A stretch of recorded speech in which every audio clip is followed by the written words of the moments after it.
テーション。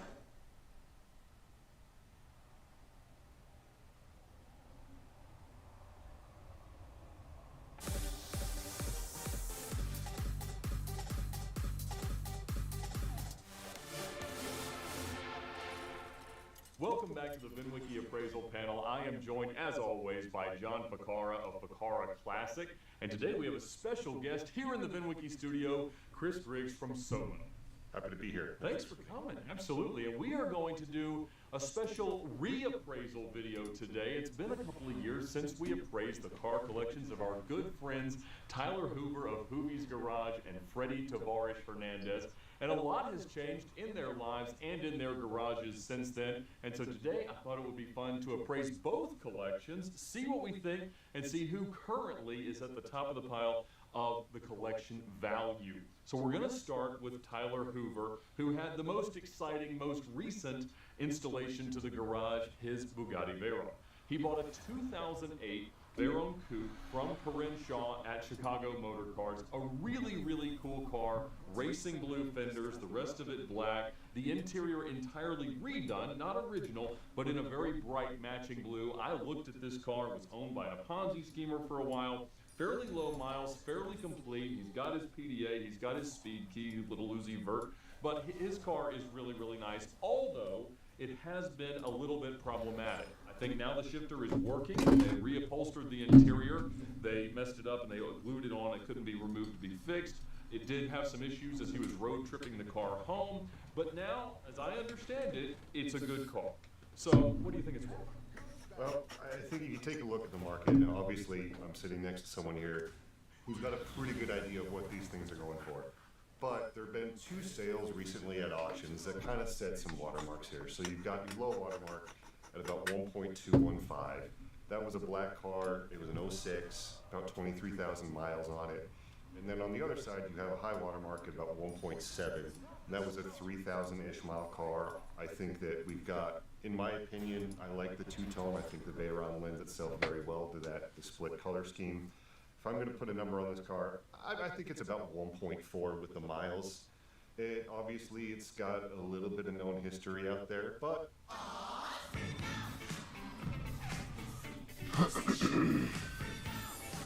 it has since been corrected. There you go. John, what do you think? I'm kind of there with Chris. I mean, Chris obviously done all the really nice analysis there. I was at kind of 1.4, but I'm going to give it 1.45 just so Hoovy can pay back his girlfriend the $50,000 he borrowed from her. So that'd be nice and even at 1.4 for him when he's done. Fortunately, Premier Financial Services did not require that extra $50,000 up for us, so he has already paid April back. But what a girl, being willing to help your boy buy his Bugatti. I do know what he paid. He paid a little bit more for his than I paid for mine. And I do keep a good eye on the market, searching across the internet. And right now, you can't buy one for less than about 1.6. So that's what I said it's worth.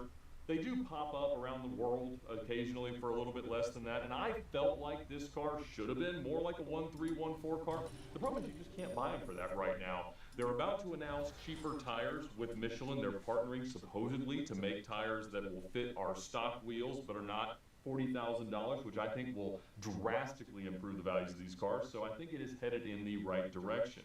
Now, one car that you mentioned might not be headed in the right direction is his SLR Roadster. Now, I love an SLR. I miss my Paris Hilton car an awful lot. Tyler has an SLR Roadster that he's used at a lot of events. He just had it out in the Hilton Head Concours, and I put it at about 375. And it's not that these cars are heading really in the wrong direction. I think we're at a period of time where we're in a down market on them. So if you are thinking about buying one, actually not a bad time to look. But some of the sales we've seen shows the market's a little bit soft right now. Throw in the fact that on Carfax, this car literally had a fire. You know, small fire, a little bit. I'd put this car right about 300. But like I said, if you're looking to buy one right now, Might be a good time. I'd look at the market. What about you, John? Yeah, it is definitely down market if you look at the trend for them right now, but I don't think that's a permanent thing. But always be cautious when Ed says small fire or small anything, because that's always a caveat to something that's a lot worse. But this car wasn't that bad. I actually put it at about 350 in the current market. Go. Now his next car is his 599, his Ferrari 599 GTB in Venezia purple paint, which I think is always going to apply a premium to an Italian sports car. It is a swapped manual through EAG, and so it is now a manual 599. If it was a proper by then manual 599, it would be $600,000-$700,000. But generally, the math that I kind of adopt is that you pay like strong retail money for the spec, plus about half of the conversion cost. And so that got me to about 160 on this one. And I think you're probably spot on with that. We've seen some other cars with lower miles go closer to 200. Occasionally, we'll see some go over that mark if they're really special, or in some cases, you just get that one guy that's got to have the Ferrari that goes clack, clack. But I think 160 is the money on this car. I'm really close to you. I saw this car in Hilton Head. It is gorgeous in person. I kind of want it, so I'm going to say 150 on it, so he'll sell to me for 150. Now, recently he bought another Ferrari, a Testarossa. It's not in great shape. It had a good bit of corrosion, as I understand it. Black car. Look, they're as iconic as a Ferrari could ever be. Very, very cool. But this one I don't think is going to bring the six figures that a lot of 512s and Testarossas are bringing right now. I put it at 75 grand. Yeah, I think you might be a little bit light. The car's had a fresh service, and anybody who's dealt with the Testarossa knows the engine out service is always the first question people are going to ask. So if you've got a car that's got fresh belts, it's a Testarossa, it's an iconic Ferrari. I think that there's always going to be somebody who wants a car like that. I'm going to put it at 90. I think Testarossas are hot. I think they're going to get hotter. This car is not great, but great Testarossas are selling well into the six figures. So I can't even imagine a Testarossa at all that runs with an engine out surface worth less than 100 grand. So I put it at 100 grand. Probably fair. The next car is one I know very well, as does Freddie, but now the owner of the CarTrek 2 Aston Martin Vanquish is Hoovie's Garage. Now, I bought this car in 2020 for 29 grand. It was our search for the most depreciated supercars on earth. I think it had like a 260 or so MSRP. When I had it, it ran quite poorly, almost always in limp mode. The air conditioning didn't work. It was not happy, but I really, really enjoyed the car. I think it's one of the most beautiful cars ever made, and there has been a lot done to it. Thank you, Wizard. And so I think now it's worth more. I don't know how much more necessarily, so I just put it at 50 grand. And you're probably not far off. I also used to own one of these cars. I think they're fantastic. The design's great. The sound's phenomenal. The biggest downfall of the car is the transmission, and truthfully, I think that's why they're probably not worth more money than they are right now. But I think you're probably about 60 on this car. They have been coming up a little bit. You see some good examples bringing some big bucks. I think it's a good car to have right now. Now, wasn't Tavish going to do a manual swap in this, but he never did? Is that what happened with it? Yeah, there's a couple of cars that Freddie has mentioned manual swapping that remain paddle shift or automatic. Yeah, and again, like Chris said, the transmission's awful on those cars. And I think when I appraised it, I said that if he had done the swap, it would be worth about 70. But since he didn't do the swap, I put it back around 60. So I think you guys are spot on. Now, he has a 1949 Cadillac that I think is gorgeous. It's a sedannette, I think is the way you'd say it. Really, really a spectacular looking car. I don't know if you bought it at Barrett or just wherever else off the street, but it's super duper cool. It's got a 500 cubic inch engine, and I just think it's awesome. So I might be high on it, but I said 70 grand. And I think you're close. These cars they're so beautiful. You've got that Art Deco styling, just very smooth, swoopy lines, very Americana. I'm a little bit more bearish. I think that the market on some of these older cars is starting to decline. I'm at 60.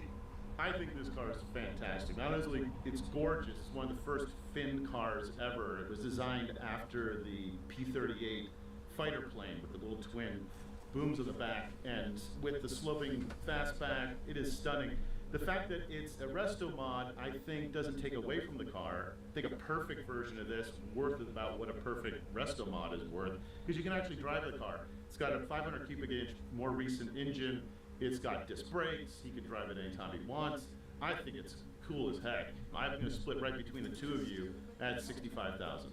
And we know Tyler loves his Maybachs, but he has got the coolest of them all, an early 62 with the partition. It's got the electromatic roof, the full reclining rear seats, the special headphones, the champagne flutes, the cooler, all the stuff. I know he loves using it to haul the kids around to school and stuff like that. I love a Maybach as well. I love all Mercedes S-classes, especially those of that vintage. And so I think it's very, very special. They aren't worth that awful that much, but I put it at $45,000. Well, I gotta disagree with you on that one. I think this one's probably closer to 50. Problems are fun. How about this? No. No. What about No. No. Solving them is more fun with Autodesk design and manufacturing software.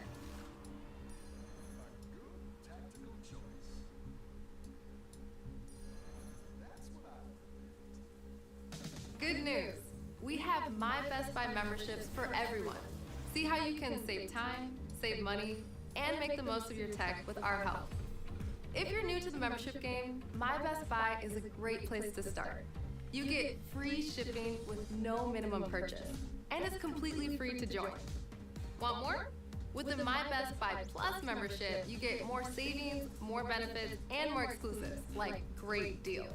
You'll get exclusive member prices on thousands of items every day.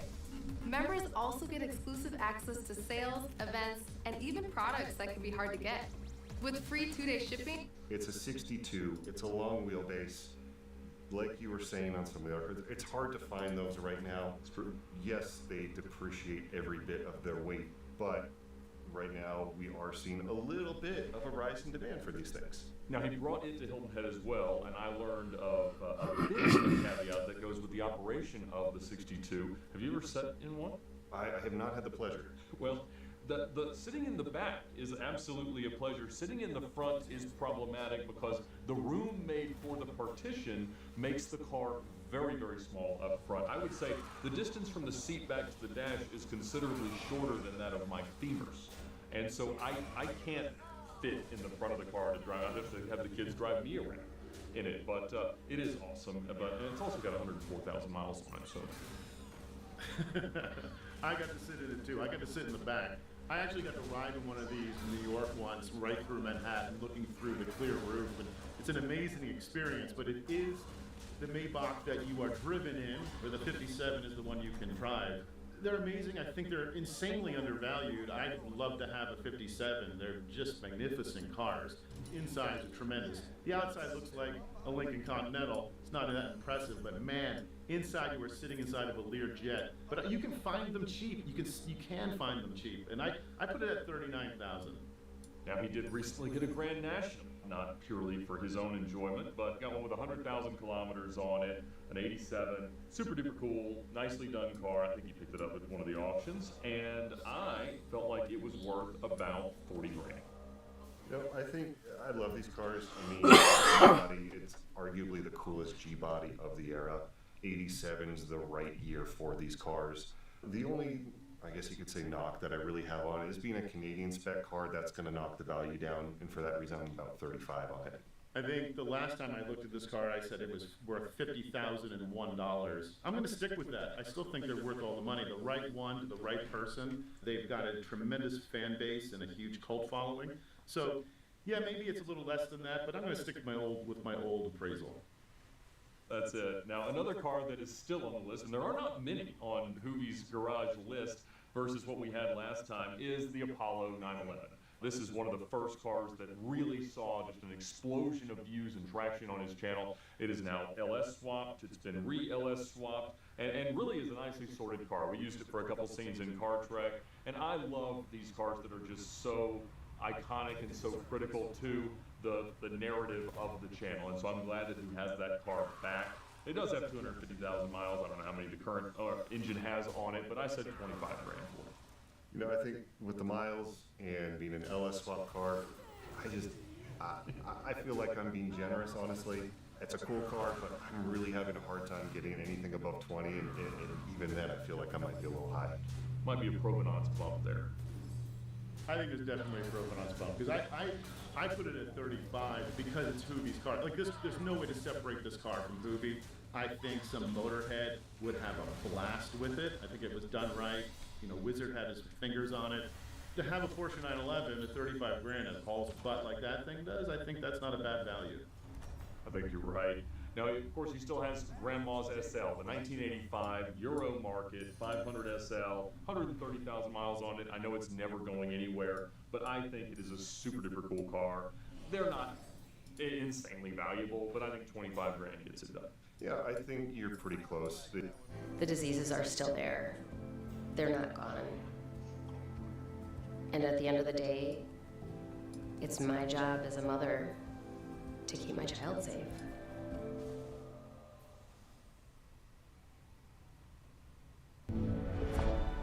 Watch more live sports. All in one place. Get your favorite live sports on YouTube TV. Terms apply. Cancel anytime.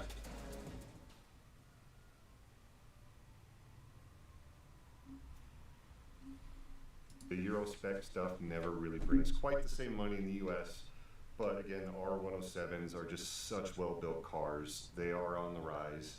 The 560s and 380s, even the 450s have been bringing some good money lately. I'm gonna go 22. They are magnificent cars. I've always wanted one since Steve Austin, astronaut, $6 million man, drove one. But there's a lot of them. They brought a lot of them in the country. Even the European cars are pretty popular here in the gray market. So I put it at 20 because that's what you can find it for. Quintessential Hoobie car, '05 Escalade in turquoise or whatever the color's called. Most people that are our age think these are as cool as they were back then. They're probably not, but I really like it. It's got 99,000 miles on it. I said 17, and that probably accounts for some color premium. I think I'm gonna take this moment to channel my inner Ed Bullion as someone who owns a GMT 800, a 8.1 Suburban. I love these trucks. The Escalade is, at the time, it was about as nice as you could get. It just had that status. On top of it, it's a very rare color. Only 05 and 06. Most of the time you saw that color in 06. It's the long wheelbase, making it even harder to find. I would say if you're gonna go hunting for one of the rarest examples outside of an EXT, Hoobie found himself a pretty good one. So I'm gonna go 14 on it. I just have a hard time swallowing that an old Escalade is worth anything. I don't care what color it comes in. I mean, I still scrap these cars to pull out the LQ9 motors out of them, which were fantastic. But you can find a beat up one, which most of them are, for 4 or 5 grand and gut them for the good parts. Honestly, I mean, it's a beautiful car. He has some kind of weird sensation it's going to be a super collectible someday. But to me, it's 10 or 12 grand. You can get one. If you're going to pay a premium for that color, good luck to you. Another car with some Car Trek provenance and even more Jurassic Park provenance is his 94 Jeep Wrangler. Really nicely done in the Jurassic Park livery, super cool, and I think it was a great addition, although not a great automobile to use for Car Trek. They're not worth all that much, but I said for 13 grand, how could you go wrong? Yeah, you know, and I think with the Jurassic Park livery, give it a little bit of a bump. You know, I'm gonna go a little higher at 15.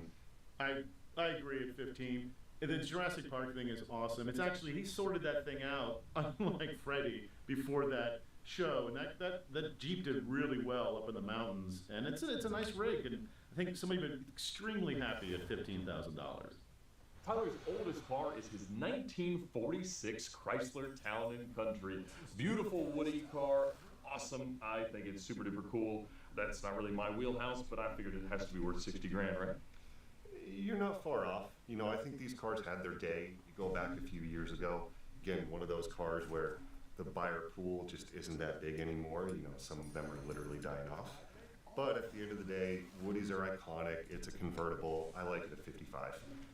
I love these old Woodies. These were always one of my favorites. When you go to Concours, you're always drawn to them. The convertibles are just outstanding. I still think there's a market, and I think a lot of these old cars are going to see a second wind at some point. There's going to be an interest. Young people are going to get hooked into these older cars, and they're still selling for pretty decent money. So I put it at 65. Now, he bought another Bentley. He's had a bunch of Bentleys, but right now he's got an 06 Continental GT with 82,000 miles. Now, I think he recently bought it on one of your competitors' sites. Is that right? I can't be confirmed. But is there...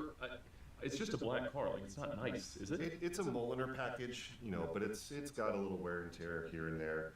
At the end of the day, I think these cars scare a lot of people. There's just a lot of unknowns, especially the early cars. They weren't quite as well sorted as the later production cars. That's it. I've been looking at early Continental GTs because one of our characters in stories is maybe about to get out of prison, and she always wanted a pink one like Paris Hilton. So I've been lowballing some of these things, and he paid 30 grand for this car, but I'm offering like 10 for stuff like this. So I gave him the benefit of the doubt and said that maybe it's worth 29, but I don't see how.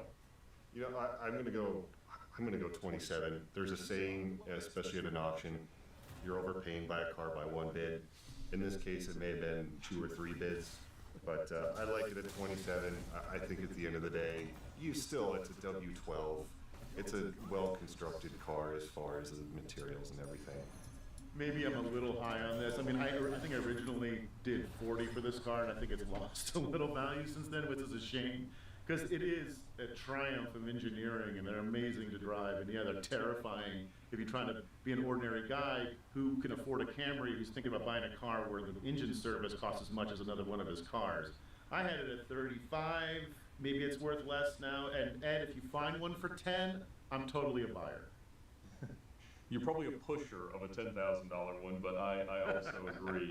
One of the coolest cars he has, I think, is not street legal, but his 99 Eldorado concept is spectacular. I think it looks so cool up on his lifts and everything else. And so this car's transacted a lot. I think he bought it at Mecum recently for about 12 grand, but I think it's worth more than twice. I think it's worth 25,000 bucks for as cool as it looks and it's orange. Yeah, I mean, it's definitely worth more than what he bought it for. I look at these kinds of cars in two things. Is one side, I remember Hot Rod magazines, and you see this kind of stuff on the cover, and it's just such a cool era. On the other hand, it's not street legal. You can't really do much with it. You just gotta sit and look at it. For what it is, I think it's 20. Oh, this thing's not street legal? No. I had no idea. All right, well, I had it at 27.5. I was actually gonna push it over Ed's thing, but if you can't drive it, then that's almost pointless. I'm going to put it at 15. Healthcare.gov has plans for health because you have plans for life. All plans cover doctor visits and emergency care to keep you and your family running strong. All plans cover hospital stays and prescriptions to give you peace of mind. 4 out of 5 customers can find a health plan for $10 or less per month with financial help. Visit healthcare.gov to explore plans from the brands you know. New law, lower prices. Healthcare.gov is here for you. Enroll by December 15.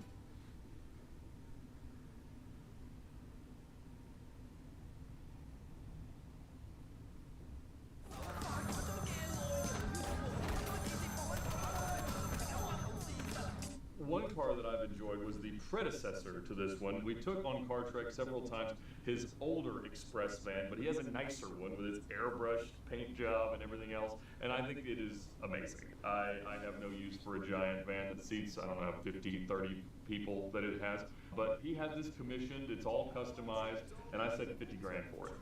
I admire how much you love the van. I really do.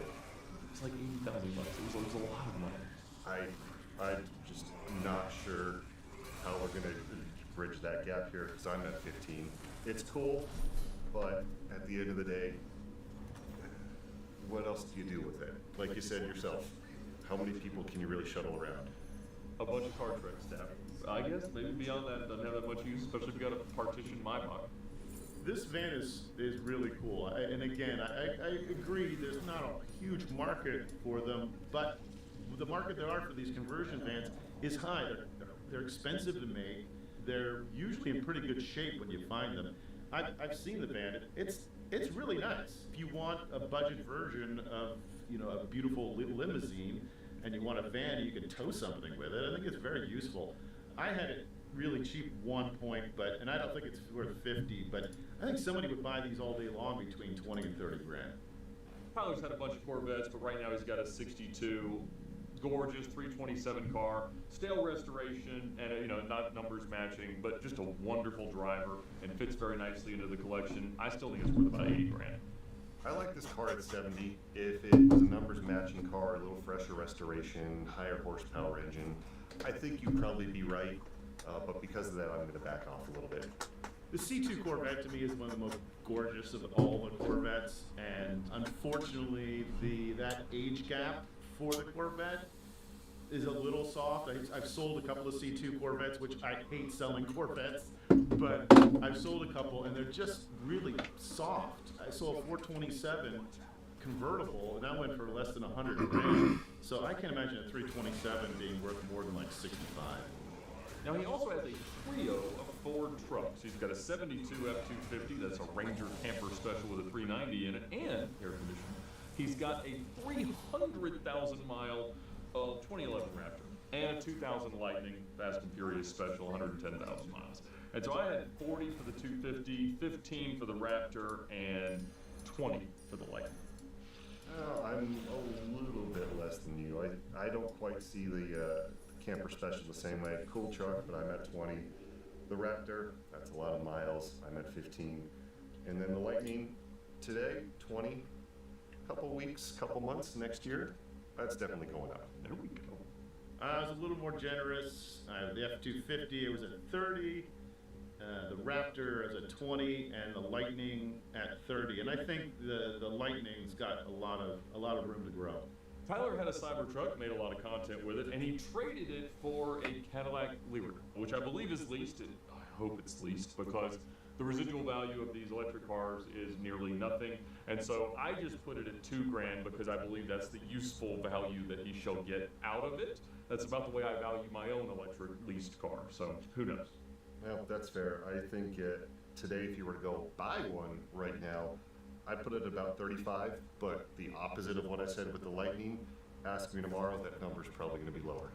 If he leased an electric car, to me, he's just throwing that money away. He's not going to get anything out of it at the end. You know, it's just an appliance. It's like buying a phone. So I put it at negative 12,000. Penalized for the lease. I can't disagree with you there. I'm sure Dave Ramsey wouldn't either. He's got a 98 740 long wheelbase car, 130,000 miles. I said $5,000. He's got an 87 Grand Camino. Kind of if they'd actually made a Grand National El Camino, what if thing, I put 12 for it. And he's got his terrible Hellcat, 70,000 miles, but absolutely awful. I put $7,500 for it. So yeah, what do y'all think about those? Well, the 740, I mean, at the end of the day, the car's got to be at least worth something in parts. You know, so I threw about 6 on there. The Grand Camino, just the cool factor. You've never seen one before. It's got to be worth 10. The Hellcat, at the end of the day, you know, 707 horsepower. That's worth something to me. So I'm optimistic on that car. I'm gonna be a 38 on that. Whoa, 38 grand. I think they're all getting stolen, but maybe it's worth more. That's strong. That is strong. So the BMW I put as scrap, which I did last time. Just throw it away. The Grand Camino I had a 10, and the Hellcat. You know, if it's just you just take it apart, it's worth $10,000 in bits and pieces probably. So that's what I put it at. He's got a few more cars in the garage right now. An 03 Mach 1 Mustang. Honestly, I don't have soft spots for many Mustangs, but I do like this one. It's grabber blue. It's the right car. It's a 5-speed. I put it at $20,000, but it's about all the fun you could have for $20,000. Oh, I'm gonna go overly optimistic here, and I'm gonna go 40 on this car. I think these things are gonna be collector grade at some point. It's the right color. It's low enough miles. Maybe that's not the number that it's gonna get right now, but I'm gonna be home. I would never spend that much money on a Mustang, but 12,000 miles. I think it does have a place to go. But right now, I think you buy them all day long in different looks and paint jobs and versions of them for about $25,000. Now, one of his more recent acquisitions is a pace car, and not just a pace car edition with the graphics and the numbers and things like that. This is a real, like, hand-painted Brickyard pace car. It's wider than it's supposed to be, and so it is a 98 Monte Carlo, and I think it's awesome. I didn't know it was sold as the cheapest one in that whole batch of pace cars they ran recently, but I said $15,000. How cool is it? Yeah, I'm there with you. The pace car is always cool. There's always going to be someone who likes that, and there's historical aspects to it. I think it's the first car we all agree on. I said about 15 grand because wouldn't you buy that for your grandpa, right? He's about the only guy who's going to appreciate it, but 15 grand all day long. Haagen-Dazs, New York strawberry cheesecake. That's Dazs. Problems are fun. How about this? No, but this? No. What about? No. What about this? Yes. Yes! Yes. Yes! Yes! Solving them is more fun with Autodesk design and manufacturing software. Now, one car I know that he bought recently and struggled for views was the Christine car. He bought a 59 Plymouth Sport Fury and, made a great thumbnail. He had an awesome road trip in it, but nobody really cares. And I think that's happening to a lot of these, movie cars. It's not the one that was in the movie, but, that's where everybody comes to love a Sport Fury from. So I said 25 grand. I think he spent a bit more than that, but I don't know. It's cool. Yeah, I'm with you. I'm a little higher. I'm at 30. I think nostalgia drives a lot of this stuff, and when it starts to wane, so do the prices.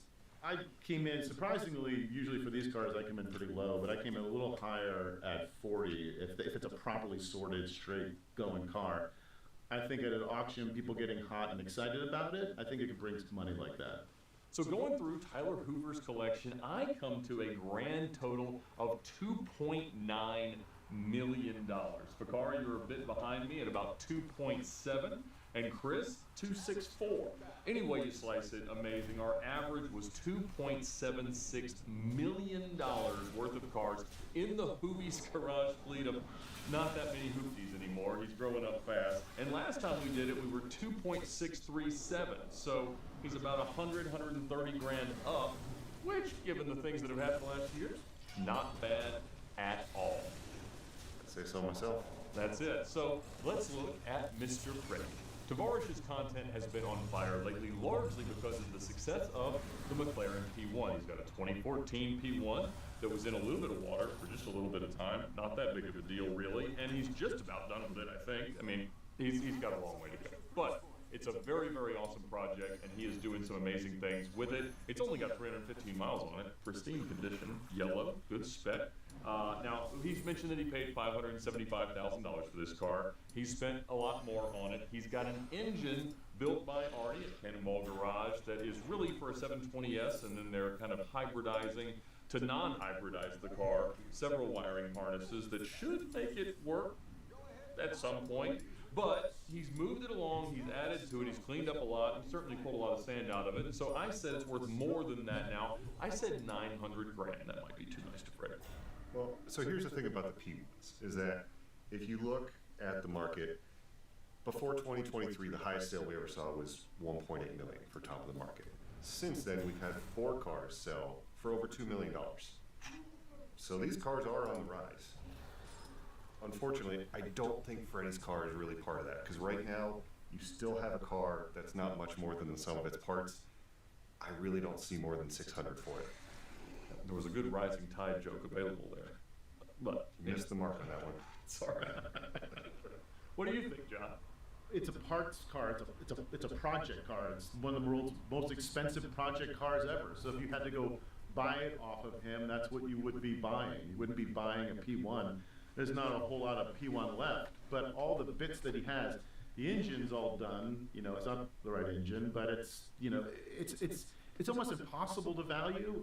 You said 900. I'm going to be a little generous, but not as generous as you. I'm going to say $800,000 because that's what I think the sum of the parts are worth. When it's together and finished, I look forward to coming back to all of us and seeing what we think it's worth then. That's a very, very good point. Another project that is underway is his Aventador. I know me and Freddie and Tyler are constantly talking about who's going to get an Aventador first, and the timing's never been right for the others. But hey, he got one, and it's an Aventador S, a 2018, about 18,000 miles. It was previously salvaged, but it's a good color. It's bright blue. He's going to change that, I'm sure.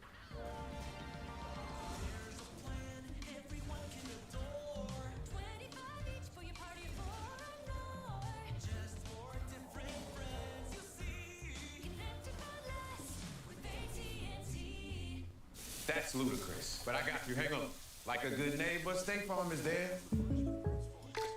He says he's going to rebuild it into kind of an Ultimate spec. He also said at one point he was going to manual swap it, which is words I've told him not to use nearly as often, but it is complete-ish. He's got all the parts. They're just very much not together. And so, you know, when all the King's horses and all the King's men put the Aventador back together again, I think it'll be worth about $275. It's a nice one's maybe $400. Yeah, I'm not too far away. I like it at $250. At the end of the day, it's still an Aventador. You still got a V12 supercar. I totally agree with Chris. It's an Aventador. That's full stop, right? So I'd said $250,000 as well. Now, the car that really launched Freddie's channel, he had already done a lot, had some great videos, but the traction that he got early on with the Gallardo rebuild was incredible. It is a salvage title, manual 08 Gallardo Spider that he has painted a metallic white. You know, the top doesn't work. It's a little iffy sometimes in the way that it runs. It could probably stand to have a different clutch in it, but at the end of the day, it's done, it's complete. I just sold my Flood car, also a salvage title, early manual Gallardo Spider, for 85 grand. I think his is worth the same. You know, I've got to give his car a bump over that. Just not having water damage, I think, goes quite a long way. No big deal. You know, and getting mud caked in the doors helps a little bit. We got it. I'm at 105 on the car. I'm going to bump it up even a little bit more. Wow. Yeah. Yeah, I mean, it is attached to Freddie. He did some cool stuff to it. I think it's a fanboy car. I think somebody would have a great time with it. And I honestly, I think a fan would pay $115. Well, and you're probably right. If there is any YouTuber provenance to assign, it's there. We try to not necessarily lean too heavily into that, but with some of these cars like the Apollo 911 for Tyler, you just can't separate it from the brand that is Tavares in this case. You also cannot separate this next car from its appearance in Fast and Furious. This 2003 Lamborghini Murcielago is absolute garbage. It's got a Jaguar V6 swapped in for reliability. It's not even that complete, but it is a car that was on screen in whatever Six Fast, Six Furious, or Fate of the Furious, one of these Furiouses. He does have the motor to the car, as I sold it to him, a complete drivetrain that actually Sam Hart from Heart of the Garage dug up years and years ago. And so he has all the pieces. Now, he had the other car, the Hero car, that he finished and made perfect, and it is done wonderful and sold. It's sold for a record price for a car that was not either a manual LP640 or a proper SV, an LP670. And so I think this car, knowing that everything is there to turn it into another one of those cars, and I'm not allowed to say exactly what it sold for a lot. I think it's worth 300 grand, because even if you spend a few $100 grand fixing it, you're still in good shape. Well, as someone who does not own a Murcielago, I got to disagree with you a little bit. Independent opinion. I think that at the end of the day, you have a car that's a movie car, it's been on screen, it's recognized, there's a lot of Fast and Furious fans out there. I think that's worth something, but at the end of the day, you still have a car that needs a whole lot of work. I really can't see it going beyond 100. Having worked on and built film cars for years, I know how dreadful these things are and how mutated they are, and this thing is fully mutated. I think originally I had said this was worth about 100 grand. If he's got the motor, and he's got all the bits for it and things like that, I think it's worth a little bit more now, but it's obviously still not a proper car. It'd probably take a fortune to get it right. But I'm going to knock it up to about 150 as it sits right now. Freddie has three of the greatest drivers' cars of the last couple decades. He's got a 430 Scud, he's got a 675, and he's got a GT3. And these are all wonderfully iconic cars, all terrible, terrible histories, each involved in crashes that they should not have come back from. The 675, he rebuilt on the channel, done exceptionally well. He then blew up the motor, and it got a new motor from Cannonball Garage and Arnie Toman. And I think the car is really, really awesome. I think it's worth $225. The GT3 is a 2022 wing car, ultraviolet, owned by Adam LZ, crashed by Adam LZ, rebuilt by Matt Armstrong with some help from Freddie, and now Freddie owns it. I think that one's about $150, and a Scud that was demolished, missing the whole front of it. He has painted it white. It was just at SEMA. It is now an EAG manual swapped car. It's got a lot of challenge components on it, and I think that car is worth about $210. So on the McLaren, The problem with McLaren has just always been depreciation every time they release another model. So you have a 675 and then comes a 765. Everything goes down. I'm a little more conservative. I'm at 180 on that car. The GT3, great cars. There's a lot of availability out there if you're a buyer. You've got your pick of the litter. I think the history on this thing would turn some people off. I agree with you at 150 on that. The 430 Scud, it's getting harder and harder to touch those cars under 200. But because of the history on it, I think I'm at 180 for it. Clean title then. All right, well, the McLaren is one of my favorite cars of his. I've got to drive that. It is absolutely magnificent. It is beautiful in person. They may be devaluing, but this is, I think, is a special car. I had it at 200. The GT3 is a track weapon, and they're just absolutely brilliant. I had that at 160. And the Scud is, I'm having a hard time with that car and its history and what's been done to it. And I know a nice Scud is worth some real money. I had to knock it down to 150. I love his E46 M3. He has not made a lot of content with this car, but it is totally gone through, painted techno violet, all the right interior bits, just the right kind of, you know, resto mod, OEM plus, whatever you want to call it, reimagined E46. I think it's super cool. 30 grand. I admire you. I admire you for that position. I love the color. I have an E36 in techno violet, so that's obviously a plus. At the end of the day, there's just a lot of miles on that chassis. I think these cars are definitely on the rise, but today I'm at 15.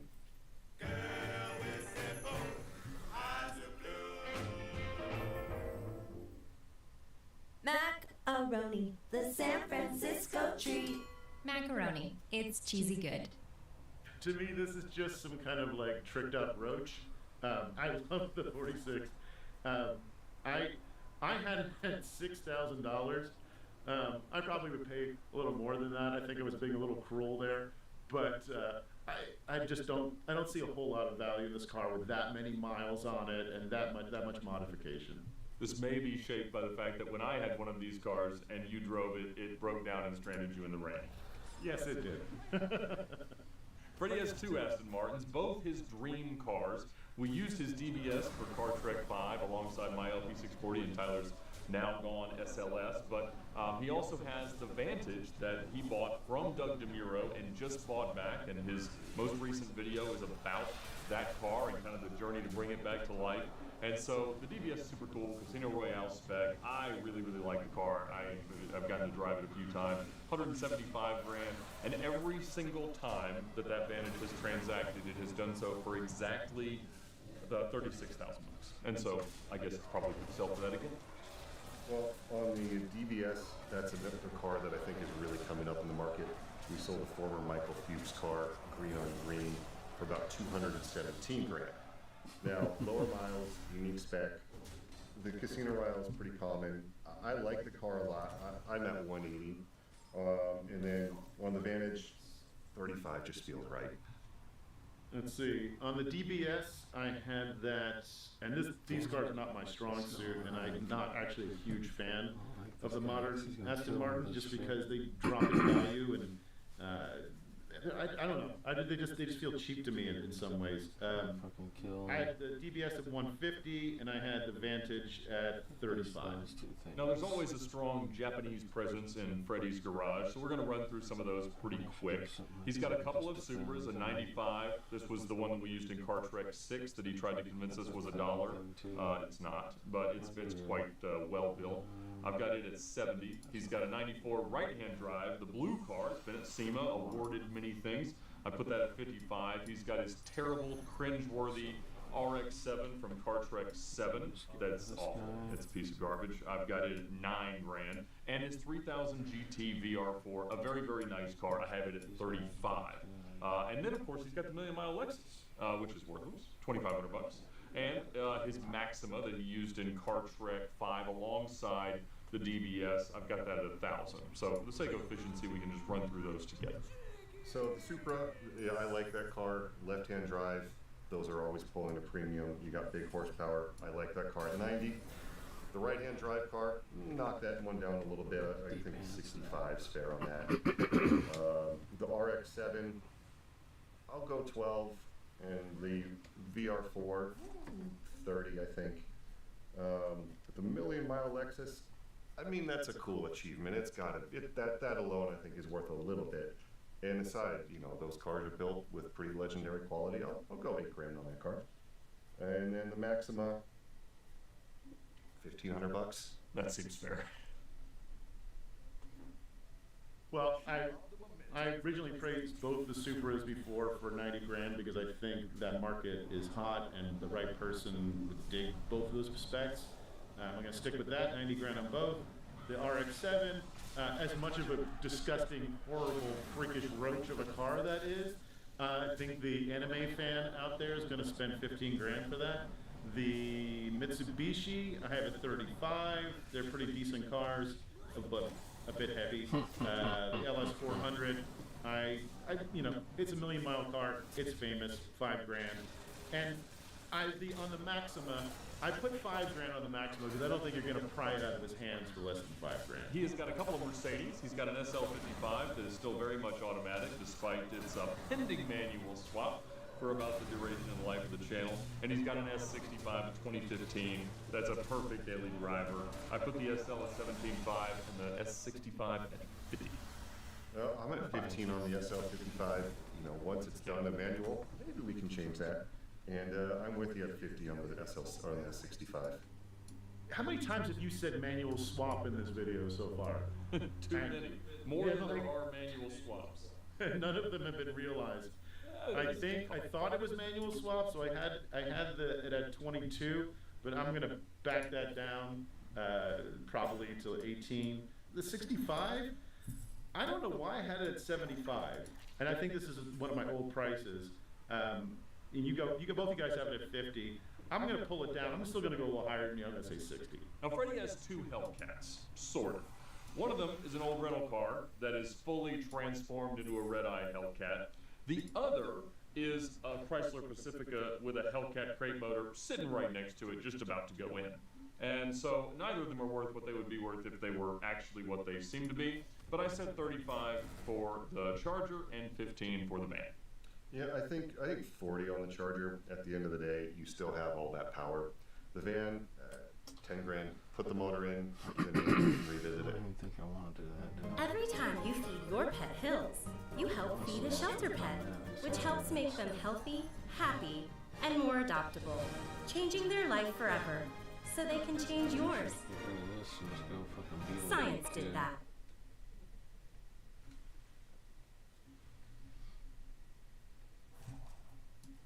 Yeah, I had the fake red eye at 45. Maybe that's being a bit generous, but it is, you know, a monstrously fast car for a price. And I love the idea, the concept, the thought of the Pacifica Hellcat. I would love to see it finished, but I put it at 11,000. Lots of good thoughts out there. Not all of them finished, which is why he has to have a good tow truck. He's got a 99 F350, 275,000 miles, a lot of banks upgrades and things like that. Useful to have around 15 grand. You know, it's always nice to have a truck that you know you can't kill no matter what. It's always going to be there. I put it at 10, but you know, I think I need to up that a little bit. I'll go 14. No? Yeah, you know, the truck market, especially old trucks, big useful utility-based trucks are worth more and more these days. I had it at 12. I'm going to move it up to Ed at 15. Freddie has 3 Audis at the moment. One is the R8, an 08 car that he recently acquired from Tyler Hoover, and he has upgraded it to like a 2014 kind of spec. It's an R-tronic car, 64,000 miles. I said that it's worth about 50 grand. Very, very cool car. He also has a 1983 Audi Quattro that he recently acquired from your cousins over at RM Sotheby's at the Rudy Klein auction. It is destroyed. It has sat outside for a very long time. It needs all the things. He paid $4,500 for it. He'd like to think that, but as you said, he was the high bidder, so I'm going to put it down at $3,500, and it probably is not financially viable to restore. He also has, care of my recommendation, an Audi RS e-tron lease. that he's got a few months left on. So I just put kind of the residual value that he might have there in utilization at $5,000. So the R8s, those cars I think are getting hotter as they ended, you know, and the production of the V10 engines are no more. People seem to wake up to what those cars really are. I'm more optimistic. I like the car at 80 grand. I think it's going to continue. The Quattro, not really a whole lot you can do with that car.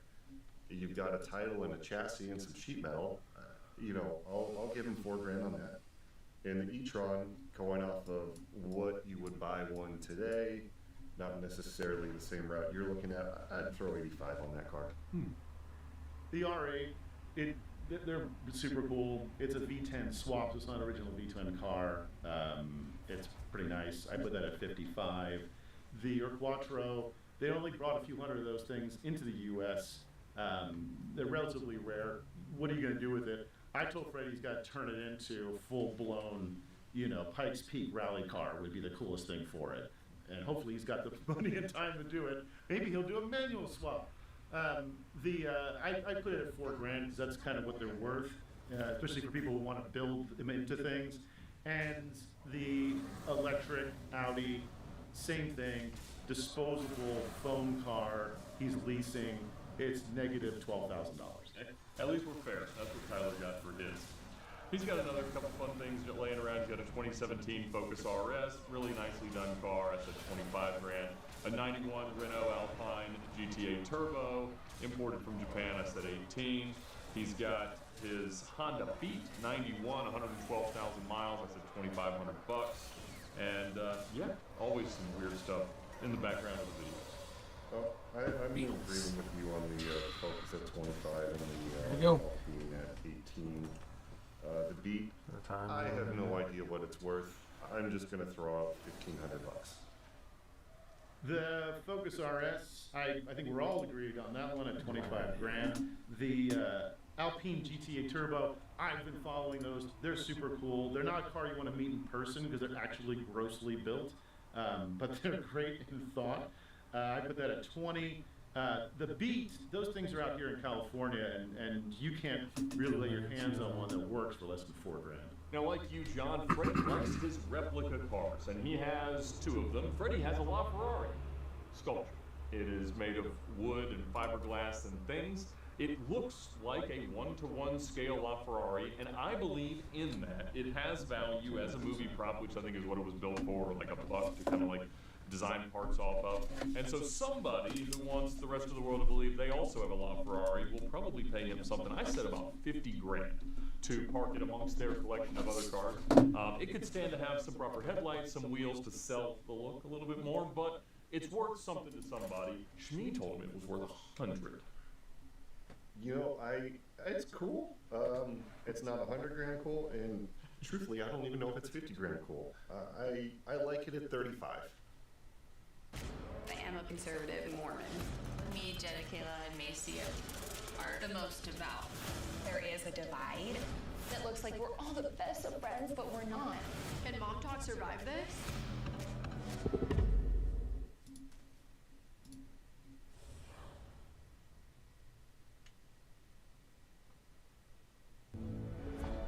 Watch 100 plus channels of live TV, your favorite sports, movies, and more, with no hidden fee. It's amazing how many of these replica cars are popping up nowadays, especially with 3D printing. There were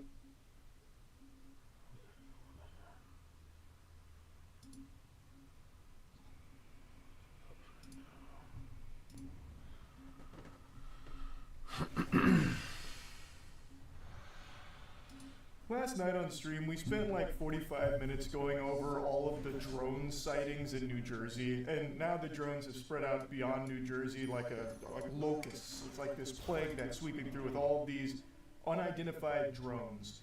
And all of like government officials are kind of talking around it and saying things like they don't know what it is, and no one's like giving any real information, so it just keeps like festering, like more and more like paranoia is brewing about all these drones. And this is a real thing. This isn't like some kind of like made up nonsense mumbo jumbo about some crackpot conspiracy cooked up by a galaxy gas addicted weirdos talking about how they know for sure that leprechauns are real and they just spotted 5 5 gnomes that ran across the interstate on their commute to work.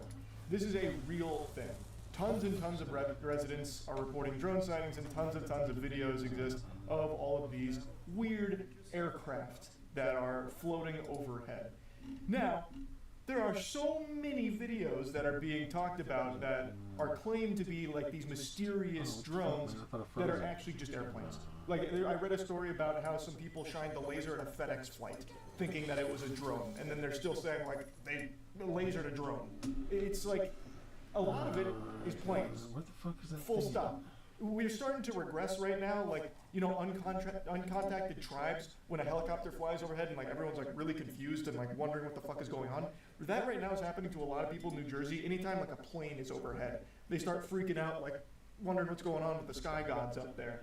But it stemmed from a real thing, and is still a real thing with all of these fucking drone sightings. So I'll play some clips from the stream, and I also contacted some experts about it that have like real understanding of this kind of subject. So I got them on the horn to kind of get their perspective on it too, but I'll start with the stream clips.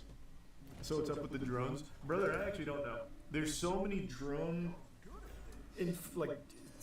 evidence is the wrong word, because like there's videos and stuff, but then there's also equal parts reporting that people are like shining lasers at FedEx flights.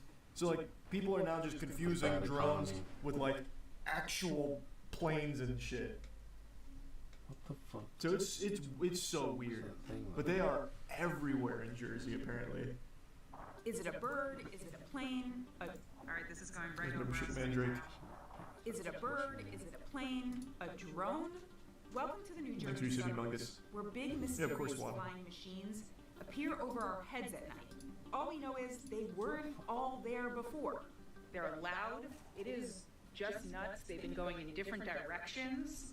What are these aircraft? That's just a plane. See, this is what I'm fucking saying.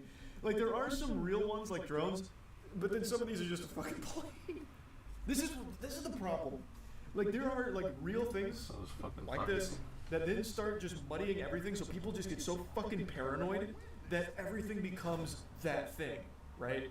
Like, everyone knows planes. We've all grown up knowing planes. But because of like one weird thing, well, there's actually a few weird things with the drones and the lights. Now all of a sudden, anytime there's something in the air with lights, people are like, oh, more fucking government surveillance, drones, and aliens. Craft, it continues to be a mystery. State and federal officials are investigating and say they don't know what an incredible threat. But You're telling me we don't know what the hell these drones are in New Jersey are? Is that correct? That's right. It's crazy. I mean, that's crazy. That's madness. And then this from a Pentagon spokeswoman. At this time, we have no evidence that these activities are coming from a foreign entity or the work of an adversary. So no, we don't know what they are. But I do know a bit about them after spotting them, talking to residents, and... Let me show you how to block this ad. First, you're gonna click on this video, then you're gonna download Pi. It's an ad blocker that's for experts. I'm so curious. Yes, some of the videos show aircraft that look like planes. Yes, and most of them are regular planes. Yep. But experts who have seen the reported drone footage categorize it into two buckets. Exactly. Quadcopters and fixed-wing aircraft. Exactly. I didn't see one of the quadcopters. What I saw did not shoot one down. So here's the thing. There was one of these bitches that crashed, and I think it was the authorities said that you're not allowed to go to the crash site. You have to call it in so that they can go handle it. So it just adds to the mystery. So that's why people get like so lost in the hysteria that all of a sudden now they're shining lasers at just airplanes. I'm in New Jersey and they are VTOL UAVs within Transwing Technology Terradynamics. What the fuck was that sentence? They have a contract with the Navy and are testing out of Philly and Maryland since November. I don't think it's aliens or anything. I think it's very weird though, because you could absolutely just come out and say something about it, that it's military testing exercises. Like that was like the standard protocol for old UFO shit. But the fact that they're not just continues to let this snowball, and people are getting more and more fucking paranoid about it. Like pretty soon they're gonna have people like fully converting to like gang stalking. At a New Jersey briefing on Wednesday, officials said the drones fly for 6 to 7 hours at night. They believe they're coming in from over the water. These are apparently as I understand it, very sophisticated. The minute you get eyes on them, they go dark. With all the No, they really don't though. Like everyone's still getting tons and tons of eyes on them. Look at the Terradynamics XP4 drone. They're saying drones are like normal quadcopter configuration during hover, then transform into winged aircraft. The XP4 has this exact same patented technology called transwing. Let me see. XP4.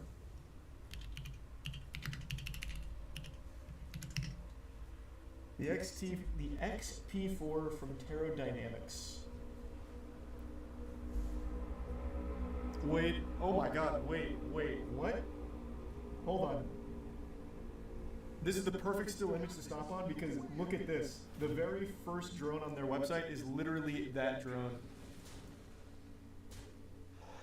That is 100% the same aircraft.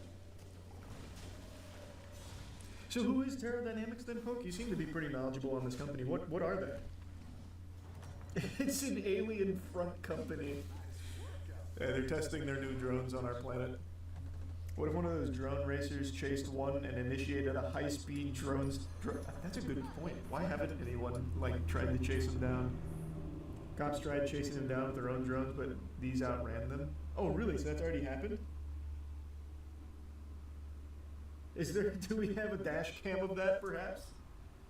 Does your dad have any good theories about the drones? Interestingly enough, my mom is the one who's more intrigued with the drones. She actually just texted me tonight and said, hold on, where is it? She said, those drones, ... Have you seen what's going on? Exclamation point. It's weird. There are so many different theories for the true nature of the drones and all kinds of conflicting information sometimes about the drones. So it is messy right now trying to get an actual real explanation for what's going on here. And that's because none of the government officials are talking about it, and the ones that do address it are saying they don't know. So you can't really pin the tail on this donkey here, so all you can do is really speculate, which is why I decided to call up the experts here like I'm fucking Rick from Pawn Stars. I got the most knowledgeable people I know about this subject on the horn in order to kind of weigh in on the New Jersey drones. My parents. So what do you think about all the drones? Okay, here's what I'm thinking. I'm thinking that number one, it's obviously not aliens, okay? Either shoot the fuckers down or find out what the hell they are. Well, what do you think they are? I don't know what they are. I don't know, but I gotta tell you what, I'm so glad they're not here because I think they're freaking freaky. Well, I mean, they're spreading out. Apparently, they're going to more places than just Jersey. They might be here. They could be here. See them on the sky. People will be looking for them. Trust me. So I don't know. I don't like it at all. They aren't even making any attempt that I know of, unless they're suppressing everything. That they're not trying to find out what the hell they are. Right. And who's sending them? Where are they coming from? That's what I want to know. Where are they coming from? And they follow. They lead and follow things and stuff. It's just the weirdest shit, Charlie. I'm sorry. I think the whole thing freaked up. Yeah. What about Dad? What's he think? Well, Dad's right. Here, Dad's here. He just got a shower. Dad, Charlie's asking about the drones. What do you think about? What do you think they are? What do you think about? I have no idea. I don't know. I don't know. It's too sketchy. This case has stumped even the brightest minds in this field. My parents don't have an explanation for what's going on with these drones, though both of them expressed their surprise that more drones haven't been shot down or anything. In Florida, we just recently had a guy shoot down a Walmart delivery drone, so I guess that's fresh in all of our noggins up here. Us Florida folk, I suppose, are more surprised that people aren't just going out in their backyard like Yosemite Sam, just blasting up in the air, shooting down all the drones in Jersey. But yeah, me personally, I subscribe to the belief that this is some kind of military program that for some reason they're just doing in plain sight and they don't want to speak on it, so they're being very hush-hush about it. That's my guess. But I have no evidence to back it up or anything. There's really so many different explanations that are being offered by tons and tons of people that there's just no way to know exactly what it is right now. But it is very fucking weird. So yeah, I just want to talk about it a bit. That's it. See ya.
what's wrong with these burger buns?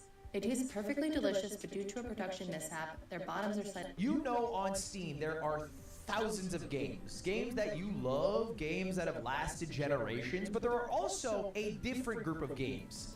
Games that have never been reviewed. Maybe they've been played by the developer or friend of the developer, but today we are going to go over a dozen games that have 0 reviews on Steam, and we are going to be their first review.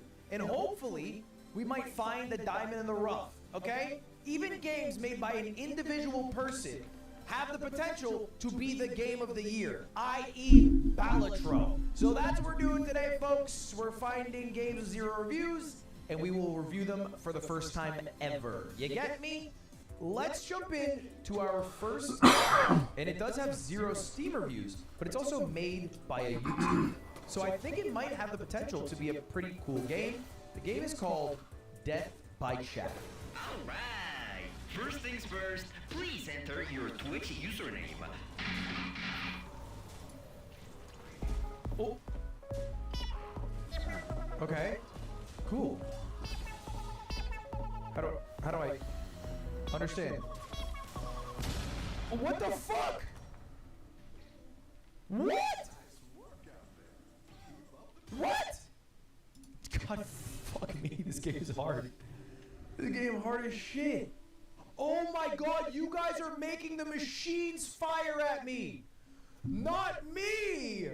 Oh my god, that's why it's so hard.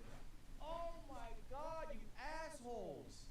So if none of you typed fire, I would be fine. Guys, stop typing fire. As an exercise, let's stop typing fire. Just to see if it works.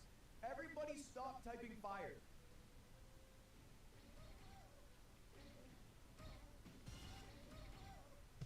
Dude,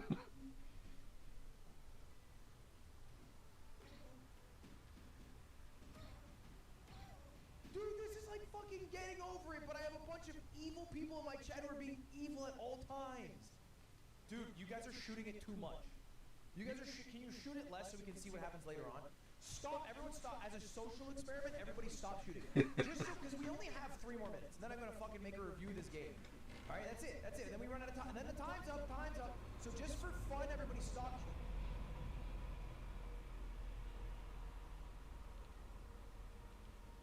Okay, subscriber only. Hey, have fun with that, fuckers. Who's paying? You're really paying $5 on a website I don't stream on to make my life a little bit worse. Really? Really? Really? Is that really how you're spending your money? Bro, what? Fuck you guys. Fuck you guys. Emote only.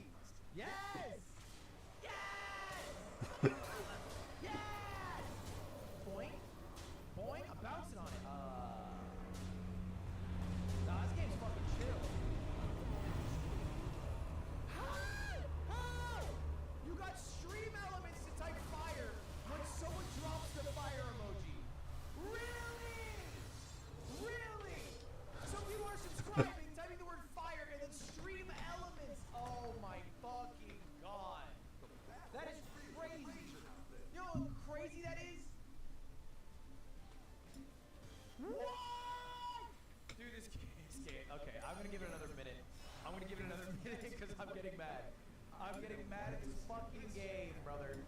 I'm just fucking taking back. Okay, you know what? GG. Okay, Alt F4. Alt F4. Alt F4. Okay, alright. Death by Chatter. This game, so just so you guys know, it has 0 reviews. It came out today. So let's write a review. Death by Chatter will be as kind to you as your Twitch chat is. The game offers a reflection of the community you have created while forcing you through a Freudian platforming game. But honestly, I think I just learned my chat is full of assholes. You guys are fucking assholes. Yeah, I'm sorry. Finding out a way to punish me in a video game by using a bot in an emote, in subscriber emote only mode, makes you a level of asshole that only I could curate. I'll come clean about this. See, you guys are a reflection of me. That game was actually pretty good. Like, no meme, that game was pretty good. Now, not all games are going to be pretty good. All right, some games we play might have no reviews because it is not the best game. Enter our next game.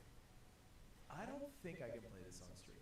Polite assured me it was safe for work, but let's just take a look. We'll just take a look at the game. Okay, the game is called Now's Hentai Puzzle, and what it is it's a puzzle game for people who like puzzles. The issue is that the puzzle you are solving makes noises that make me kind of uncomfortable. All I'm doing to solve the puzzle is clicking the piece, and when you click it enough times, it automatically locks in place. You don't have to like think about it. You can just spam click every piece. Oh my god, the bottom! Okay, great. Well, let's give it a review. You haven't played it long enough to leave a review? Okay, let's play that one off then. Alright, next game! This game is called... Healthcare.gov has plans for health because you have plans for life. All plans cover doctor visits and emergency care to keep you and your family running strong. All plans cover hospital stays and prescriptions to give you peace of mind.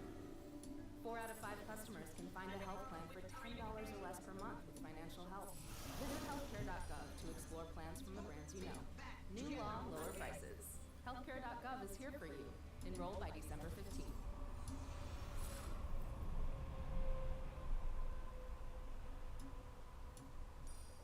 No way that helps, but we'll give it a shot. That is cool. Look at this! Cadillac Crest. Like, beautiful. This is sporty. Woo! I started a new career 10 years ago, exactly. That guy. You define that motherfucker where I'm yet. trying to build something special. This is all Give him to about me. lifestyle. It's about luxury. It's about sophistication. A lot of great creative directors and a lot of great brands, they're well ahead of it. Every brand has to evolve. If Damn you it. don't jump on the train, it's going to leave the station without you. You got a touchscreen and you get to use a knob. And I didn't even notice the sunroof. That is a full panoramic sunroof. I love it. My kids will love that. Definitely. Way too late elevated. getting that, I Cadillac think. has done a great job. Needed that, like, I'm looking at fucking a few turns ago. I needed to triple into that, probably. Fucking. But this is also not a bomb car. This is a really beautiful, sleek car. Like even from when I saw it on the outside, it's sporty. I love the SUV. I love that it's moving back for kids. I am really happy with the way it goes aesthetically, and obviously the way it drives, which is by the way very smooth. I totally love the driveness, and I All I totally needed was that, like, control fucking drive this car. 2 attack. At least, like, 5 or 6 turns ago. So.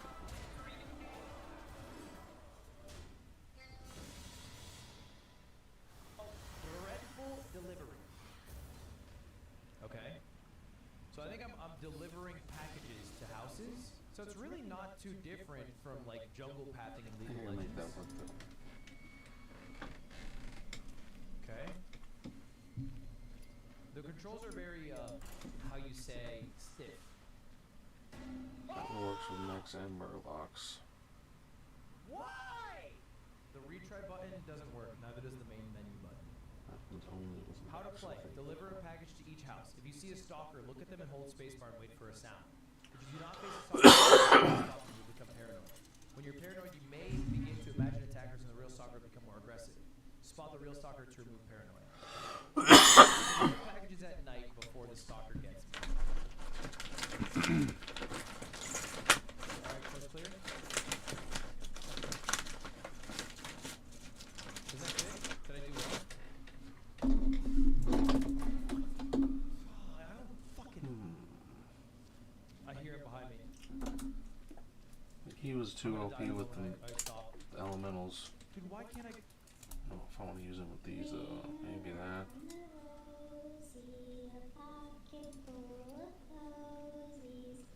Hell no. Hell no. I don't know where to deliver the last package. Have I delivered to this house already?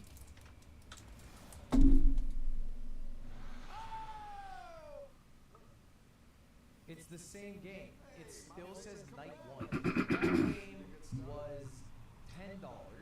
So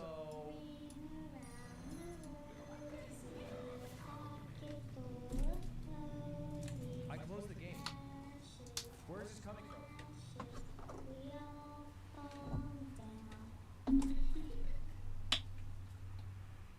I'm being so genuine.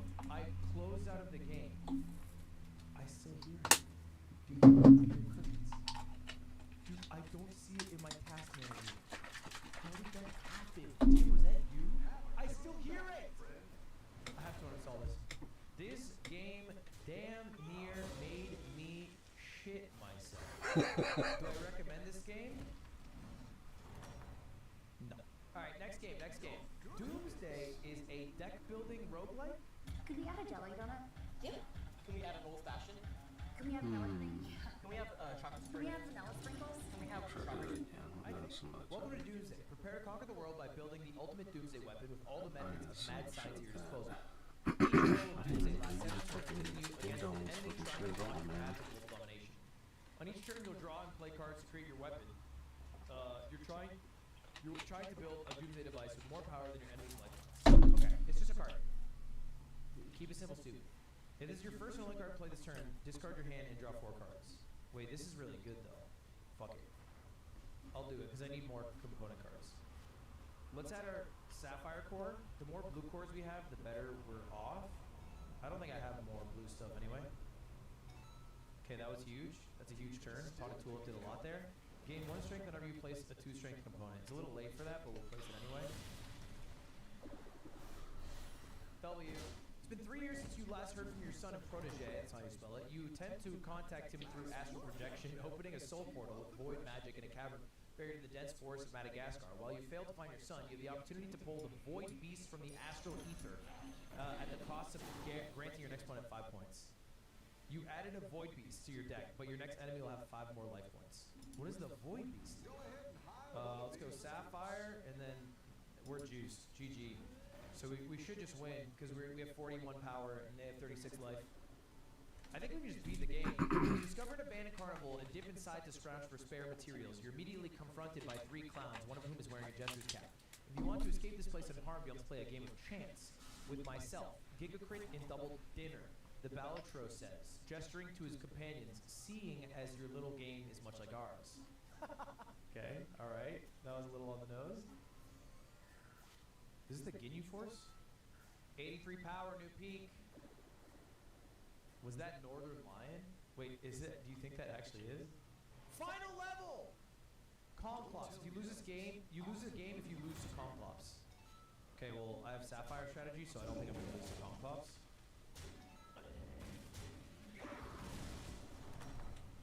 Bang! Victory achieved. You gain 10 victory points. As a big fan of both Battlegrounds and Super Auto Pets, this game is a cute deck builder. I tried the game on easy mode, and spamming the Sapphire strategy, I was able to get a W on my first attempt. And I'm sure if others try it out, they will struggle a little more than I did. I am very good gamer. Alright, next game, chat. Next game. Okay, this game is called Dream Home Simulator. There's no audio, and if you hit escape, it closes the game out. Okay, so it looks like we're in that one area of New York. So I can change the way the sofa looks. You can jump around. You walk very slowly through your home. Astonishingly slow. Okay, my fucking bedroom is disheveled. Just spent a long night fucking up my carpet. Okay, it labels every item. I'm blocking this in my camera. It labels every item that you can change as sofa. Because that's the damn rub. And it says sofa. My PC is making a noise I don't know if I've ever heard it make. It sounds like it's about to take off right now. I'm not gonna levy an accusation like it is a Bitcoin miner so superfluously, but this shit might be a damn Bitcoin miner. Where is the drain? If this is a shower, and I'm supposed to shower here, where's the drain? The water is gonna go everywhere. There's no drain! Dream Home Simulator offers a visually appealing environment with no pressure. While the simulation is minimal, this is a perfect place to daydream about your future home. Features style your dream home. Okay, you can change the color of your couch. Realistic and detailed apartment design. It is probably made in like Unreal Engine. Simple and immersive exploration. Relaxing and casual experience. Brother, what? Dream Home Simulator allows you to walk through a New York City style apartment building at roughly the pace of Joe Biden after a press conference. At the low price of $4, you can experience a fraction of watching a YouTube video of a high-rise apartment tour. I could look past all of that if it weren't the fact that the shower in the game has no hole to drain the water. It ruined my immersion. 5 out of 10. Okay! Next game! Help your character go through his rough day at work to reach a desired outcome. This is a game like you have never played before, where every choice you make has a different outcome and leads towards one of the few possible endings. Enter to the character's mind and make decisions. Choose a path guided by a visual and audio guidance. Every decision matters and is leading to a different outcome, which can be a manipulative, balanced, or violent. The game's story is rich and is played like interactive movie adventure game. The game is based on psychology philosophy with purpose to teach about thoughts and consequences with morality in mind. It also Shit didn't work. speech and physical violence. Shit's up as so far, but there's still nothing going on here. No elementals don't do that, do they?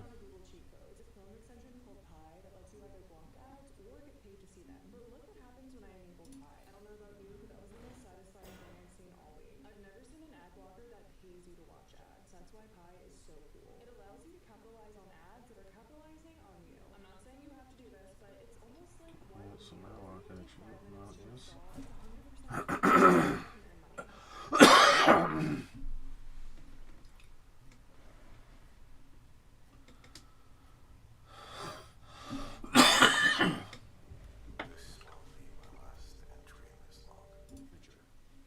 I do not understand. What is the problem with him? He was unhappy with my behavior, and yesterday he said that he wants to talk to me the following day first thing in the morning. Now I have to make a decision in my mind on should I face my manager. It is time to enter my mind space and to consult with my thoughts. In there I will have to make a choice in my mind on which path I am going to choose for this situation. I just have to remember that choices have consequences, so no matter how tempting thoughts might sound, but I need to have self-respect and follow my inner truth. He low-key sounds like me when I speak in my broken French accent. There's white path or black path. Okay. So I'm in my mind palace. If I walk through there, the do not beat my boss path. Well, fuck it then. Let's do this instead.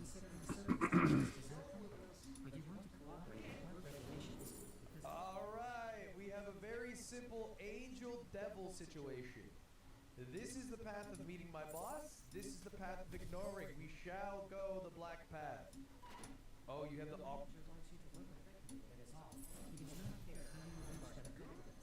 I had the opportunity to change my mind partway through. Whoa, what the fuck? I just said that. it to others. You got me! I will not be a puppet! Not today! Man, I wish I walked a little bit faster though. It is a slow decision. Just care about yourself.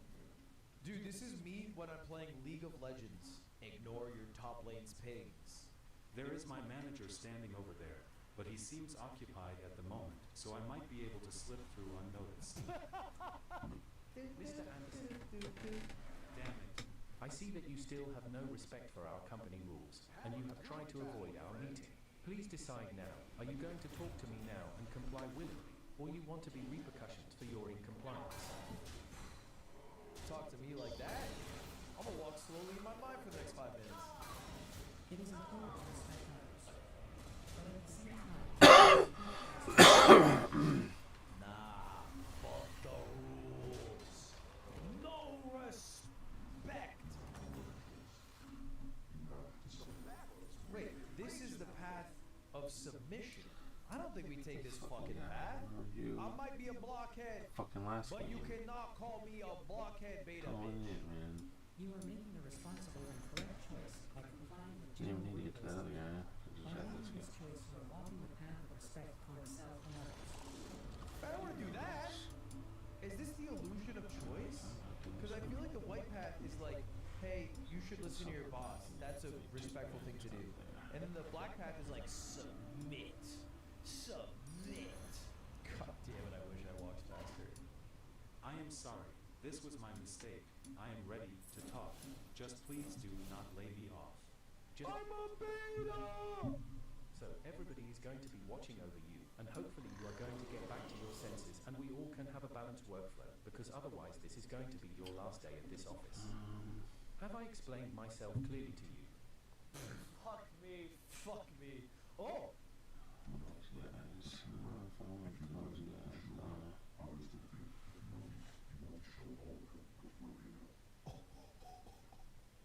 We're going fucking Sigma. Sometimes being the bigger man is just about being bigger, man. Stop forgetting For free shit respect. too. What did you just said to me? Do you even understand that if not for me working my ass off for this company, you would all be bankrupt already? Maybe you should take your head out of your ass and start to show me some respect for what I am. That's instead right. of just giving me orders. That's fucking right. Made up your mind already to work here on the last day. So be it. I should do something meaningful with my life. Sometimes it feels that I am just drifting like a log in water, back and forth according to waves. But this type of lifestyle is getting me nowhere. I feel like a slave performing labor, just for food and shelter. I have to give it a thought and see if I can find a meaningful direction to my life. Despair.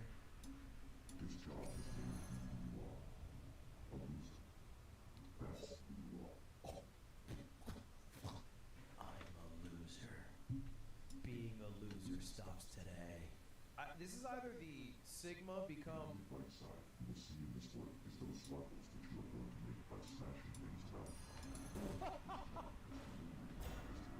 Okay, I'm literally gonna become an office shooter. Jesus Christ, man. Jesus Christ, because I wasn't sure. I wasn't sure if this was like go down the path of becoming a real estate guy or like a stockbroker, and I find a job that allows me to afford a lifestyle that make me happy. Nope, I'm about to crash out. Let's crash out. Listen, everybody. I declare that this work is useless waste of my life, and after today, I am officially quitting wasting my life here any longer. So, I will quit. Hi, can you help me a little bit with my work? I am having some problems.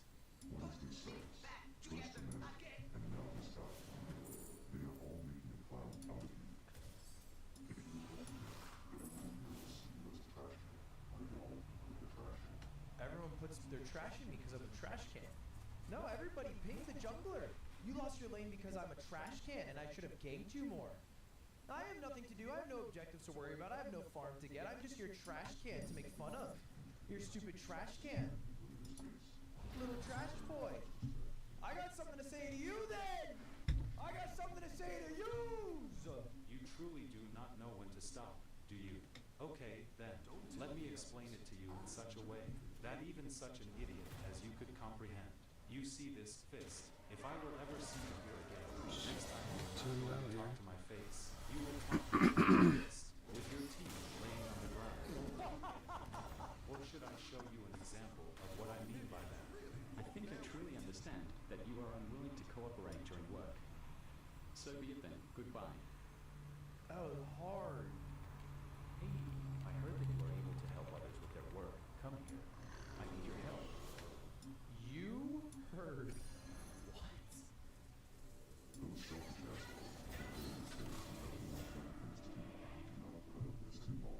Oh, we won't be putting up with this much longer at all. Maybe I am in a circus here or something, because one clown after another is just keep on coming to amuse me.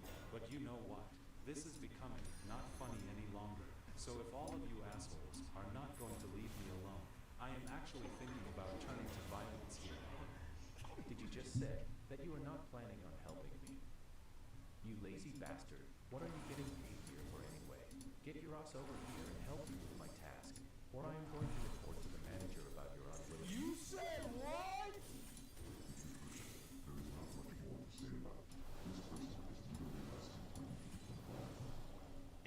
No. I think in the court of law. Violence can never lead to Shut the fuck up.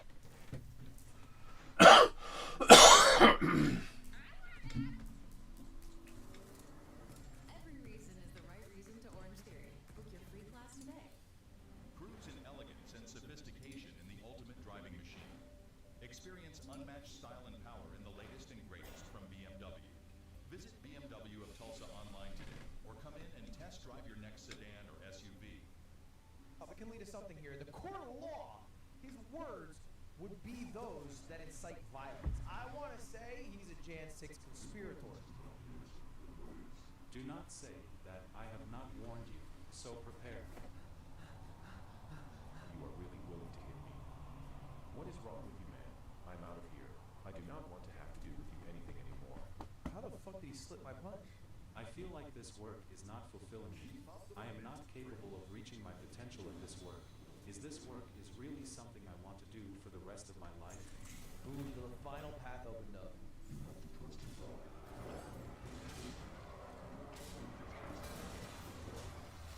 Oh, yo! God did! Let's go down the God path! Let's go down the God path! I'll let you see where red is. I think red is quick.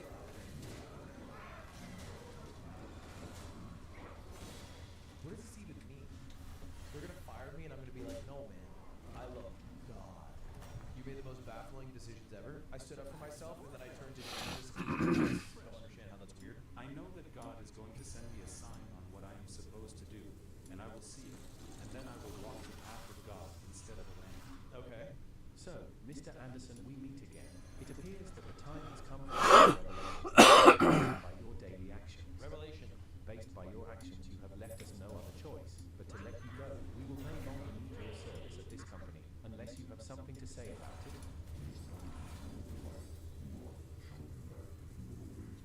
Blue path, I might be a little control his life. I might become a boss.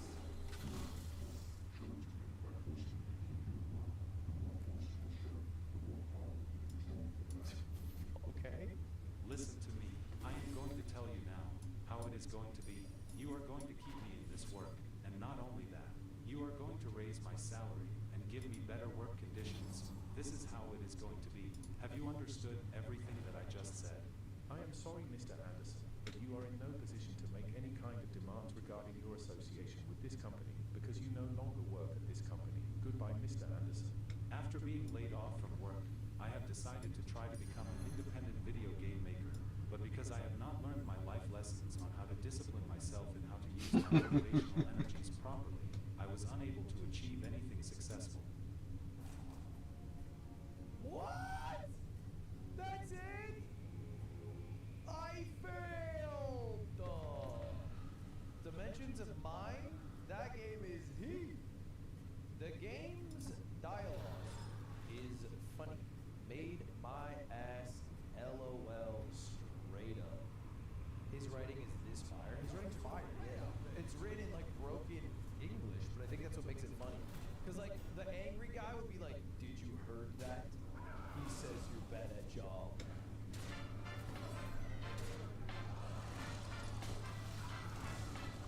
I'm so sorry, I'm so sorry, I'm so sorry. I didn't know, I didn't know, I didn't know, I didn't know. I don't know, I just lost. I don't know what's going on. I'm getting beat up by someone who's wearing almost no clothing. Jesus Christ, I'm getting my ass beat. Fuck! This game is hard! How do I get up? Okay, it seems like people can't enter this building. Okay, I don't know why they kicked there. Don't kill.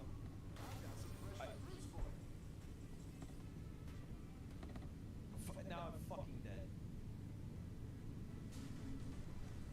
How have I not hit anyone? This game fucking sucks. Okay, we've played enough to give our first review for Got High. It says there is a review, but it doesn't actually. Rev up your excitement and experience the ultimate in driving satisfaction with our diverse range of top quality vehicles. From sleek sedans to powerful trucks and SUVs, visit South Point Honda online today or come in and test drive your next Honda car or SUV. Before I can use my mind to move a submarine. Commencing emergency blow. Before I knew I was different.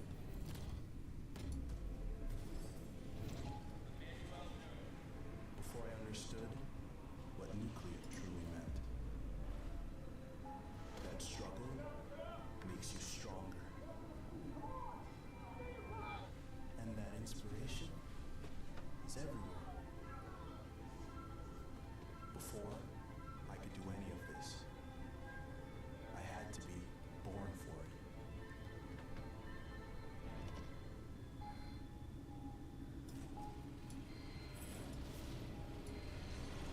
You can be smart,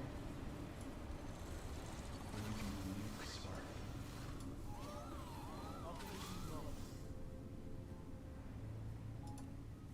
Show the review. Oh, it does. It's just not. What did they say? What can I say? Indie is indie. Overall, not bad. Although difficult. There are a lot of bugs, but there's something in this game, it made me laugh. This game is very rough, but there is still some charm to the music and characters. So, you know what? What can I say? Indie's indie. Overall, not bad. Although difficult. There's a lot of bugs. There's something in this game that made me laugh. Alright! An exciting game in which you'll find yourself in the roll of the duck with a machine gun. It looks like a vampire survivor game with your duck. That's what it looks like. Let's give it a shot. It actually moves very smoothly. Sound effects are fine. The music's a little much. So it doesn't give me a positive upgrade. So I think I'd have to finish this, like, game. Alright, this is on purpose. I'm gonna die. Because I don't think there's any way to upgrade mid-round. You are dead. Okay, so now the next game, I can upgrade. And now, I have more money. Or more power, I should say. I don't know if there's a way to change your weapon. The legs of the game are fine. But you should be able to upgrade or change what weapons you're using. And then I think the difficulty of the zombies scales a little bit too slow. You also probably want some mob variety. What's good about it is the map, the duck, the theme, the gun spins. The gun does spin, I like that. It's one of my favorite parts. I feel confident enough to write a review after that. I like the gun. It spins. That's the first ever review for Ducky OS. Hey, for $1.09, I won't complain. Alright, next game! This is made by Ghost Russia Games, and it's described as a slasher hack-and-slash adventure game. People manage to create a unified state that does not know wars and conflicts. Created humanoid robots with the absence of vices. However, a group of hackers with an unclear motive hacked the artificial intelligence control system and turned most of the androids into their soldiers, carrying out terrorist acts. State Security Special Agent E9 is sent on the most difficult operation of her career to track down and eliminate the head of the terrorist hackers. However, in the process, it turns out that not everything is as simple as it seems. Premise-wise, this might be our best one. What was a peaceful country, but now everything has changed. The bad guys have started terrorist attacks I will destroy them at any cost, just to... I didn't click a button, just stop talking. It's weird to play a keyboard and mouse because the controls are WAS, spacebar, and then mouse to look around, but then J, U, and I for combat. You can probably read that, right? I can't read that. Push Z.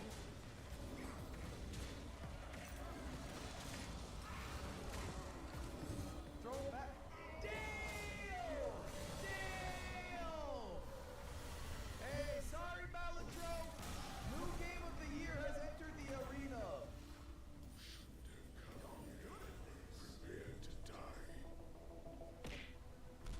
Oh shit! Dance break. Fuck.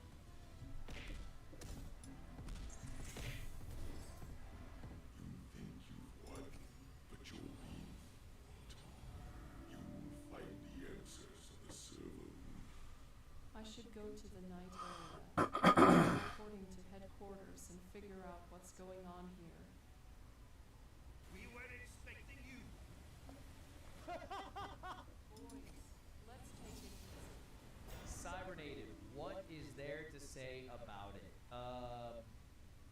It doesn't have much going, but it does have some ass. We have our final game. It is the most expensive game on this list. Let's give it a review. I've been in situations like this before. Cold, remote, staring down into the unknown. But this time, it feels different. It's not just the cold waiting there. I can't shake the sense that I'm walking into something big.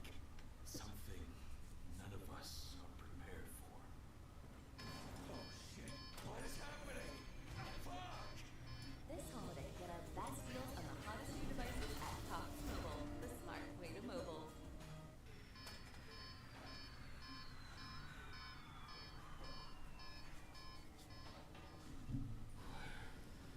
Am I?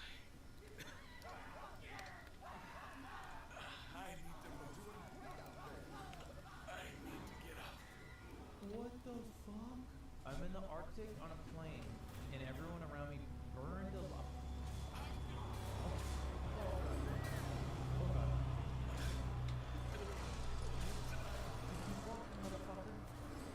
This is an emergency. Flight Echo 79 is crashed. We're in the Arctic. Coordinates unknown. Need immediate assistance. Anyone out there? Can anyone hear me? Nice voice actor. It does sound like Jesse Baker. We're in the middle of nowhere. Was it supposed to be? Mr. White. Was it supposed to be like this? You bitch. Maybe I can call for some help.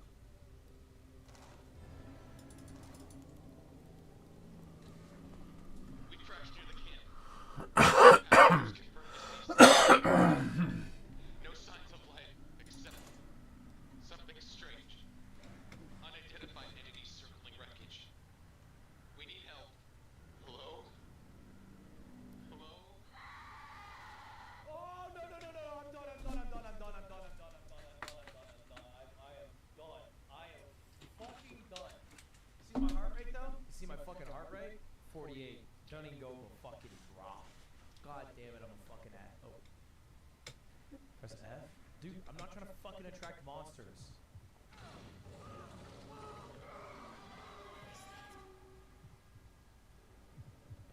Yeah, man. If only I had a flashlight on. Idiots.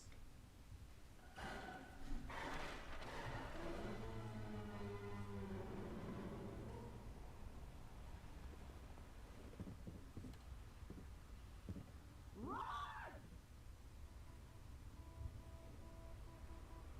This is Morse code. Wait, I trained this once. S-U-B. It's asking everyone who's watching to subscribe to the video right now. I fucking cracked the code. I'm one subbing for that one. Come on! Come on! Hey, come on! Plus twos?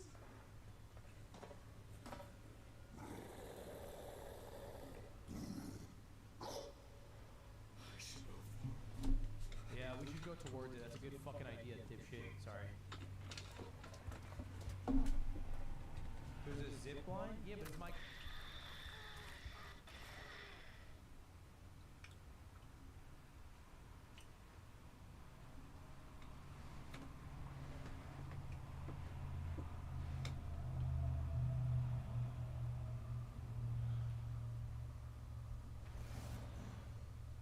Okay.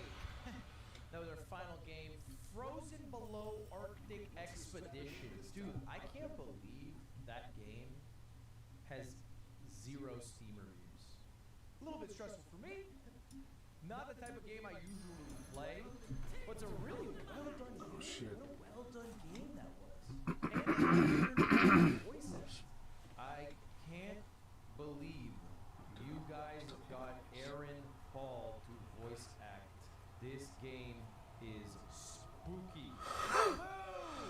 If I were at the end of all of this, the best game, dude, it might be Dimensions of Mine.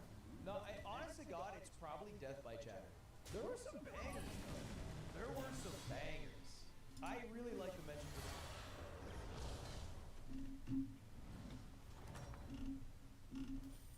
The battle is really raging out there.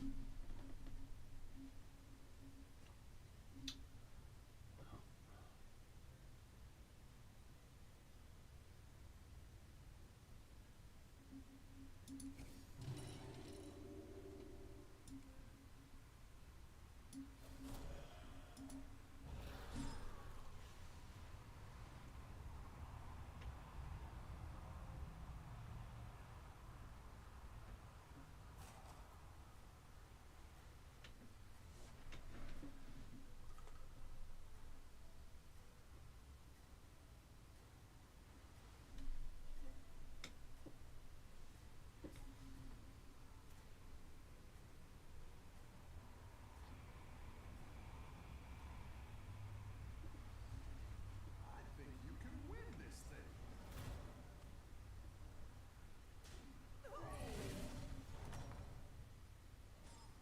Welcome back.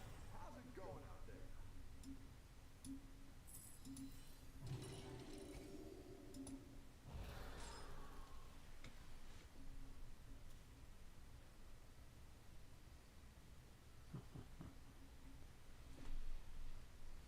You get nothing.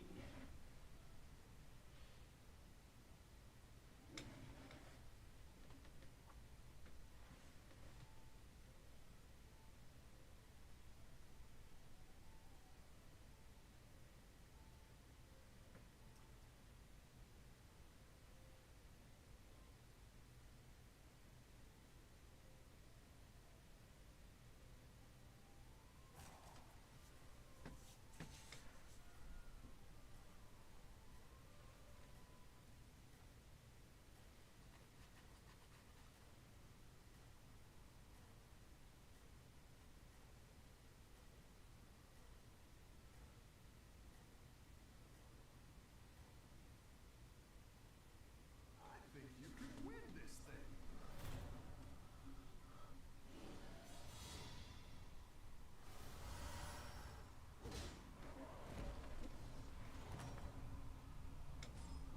The battle is really raging out there.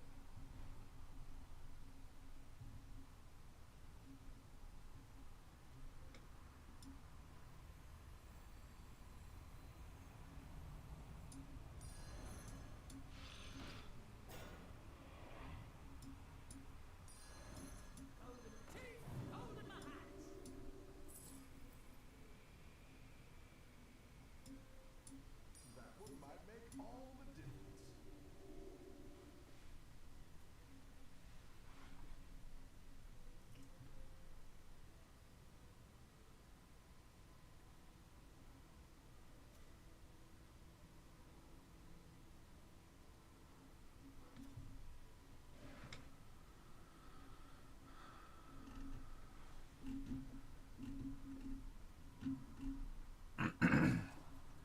Probably have more minions by now. Too slow, all the little things I did to do this. I mean, that's alright. We'll see how it turns out. Maybe what I'm doing is going a little too fast all the time.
More minions, I guess.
This works again.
answer is no. Oh. We ate some. Oh. 4th place, baby. Hell yeah. We did it.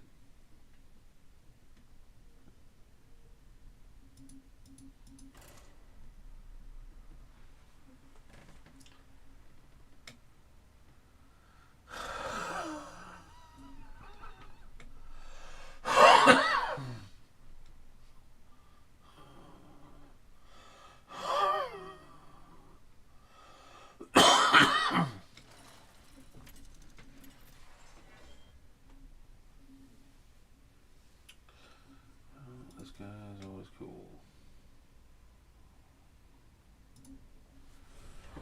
We need to take advantage of this guy.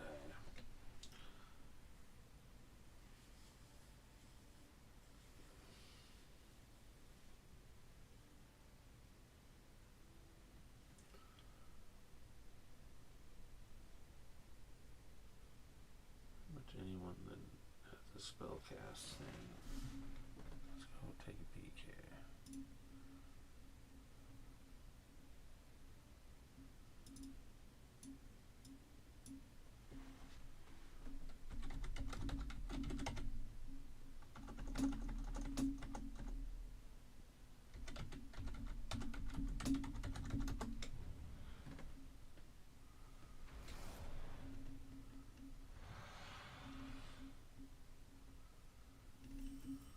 Hey, my favorite commander is back.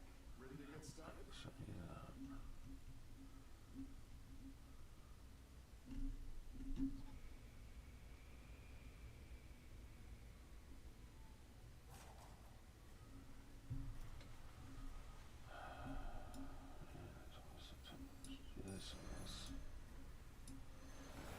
Something I can get. Oh yeah.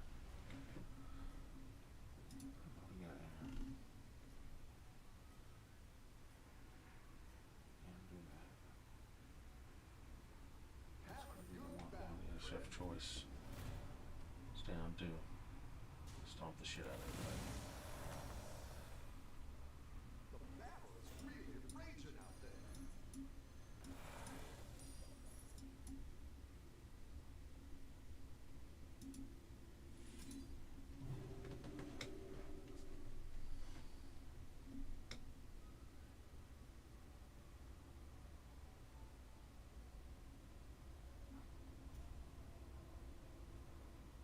Sorry, bitch.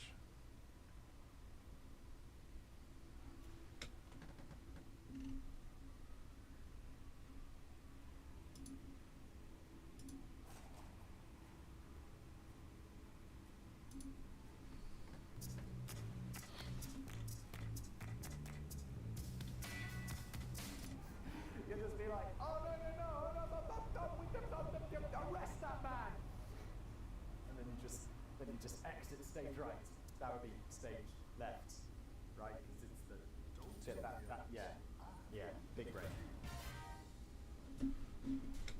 Today's video is brought to you by the legends over at Magellan TV. What's Magellan TV? It's a wonderful documentary streaming service for all of you big brains out there. Yes, you, Peter. I see you, you big brain. Magellan, yes. Do you, Peter? Their mission is to tell the greatest stories that have defined the human experience, and with more than 3,000 excellent programs available on Magellan, it's hard to stop watching once you start. Guideline for pronunciation of Magellan. Guys, I've got it. It's Magellan. Magellan. No, it's Magellan. Don't get it wrong. Don't mess around in the ad read. It's too late! They've got everything from the Greeks, the Great Wall, science profiles, true crime. The list goes on and on and on and on and on. Got our bot candy, guys. Services, that's right, no ads. Pounds of candy. Now, if you're ready to dive into the holiday season, it's when you watch it, who's looking forward to Christmas? Or whatever festive holiday you celebrate. Because I want to be inclusive. You're welcome. I'm not The Legend of Santa, check it out, which explores not only the history of Santa Claus, but how different cultures throughout the world have incorporated it. Or haven't. Or if you're more interested in classics, I'm stuff really curious this now. your big brain might like. Check out combat machines. Oh, that's a shame, isn't it? Yeah, there's the documentary about Santa. What? Combat machines! This holiday season, you guys can take advantage of a special deal with Magellan by clicking the link in the description below. You can snag a buy one, get one free deal for an annual membership. That way, it's like, yo, John, I got you Magellan. You're welcome. Little does John know, you also got Magellan for yourself. Yes! It's like giving gifts, but also getting to be selfish at the same time. It's perfect. It's content for days and days, so let Magellan hook you up, and a friend as well, of course. You'll be glad you did. And that's today's video. Yes, yes. Thank you, Magellan. Hello there. Yes, welcome back to another episode. Hello. Just like a woman. I have to do that. Like, you got to make sure I not exactly say that. I just said Skeletor on the mic. I was watching a business place. You know, just making sure it's okay, not for entertainment. And yeah, I gotta check it. Otherwise, you like. There have been times where I've recorded entire videos and you're like half an hour in, you're like, oh, my microphone isn't plugged in.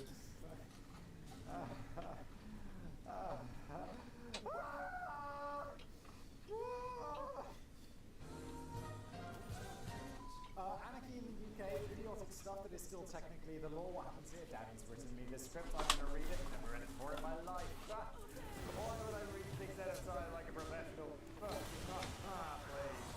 Sam afterwards is going to add in some of the finest vintage memes and maybe edit the video a little bit if it feels like it. I don't know. Whatever you want to do, man. Just do it. I mean, please edit it. Don't leave it unedited.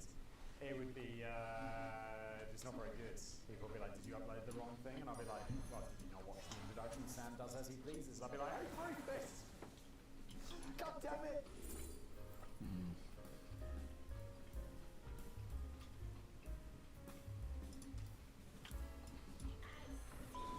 There was always something kicking off at my local grotty post office in Rotherham.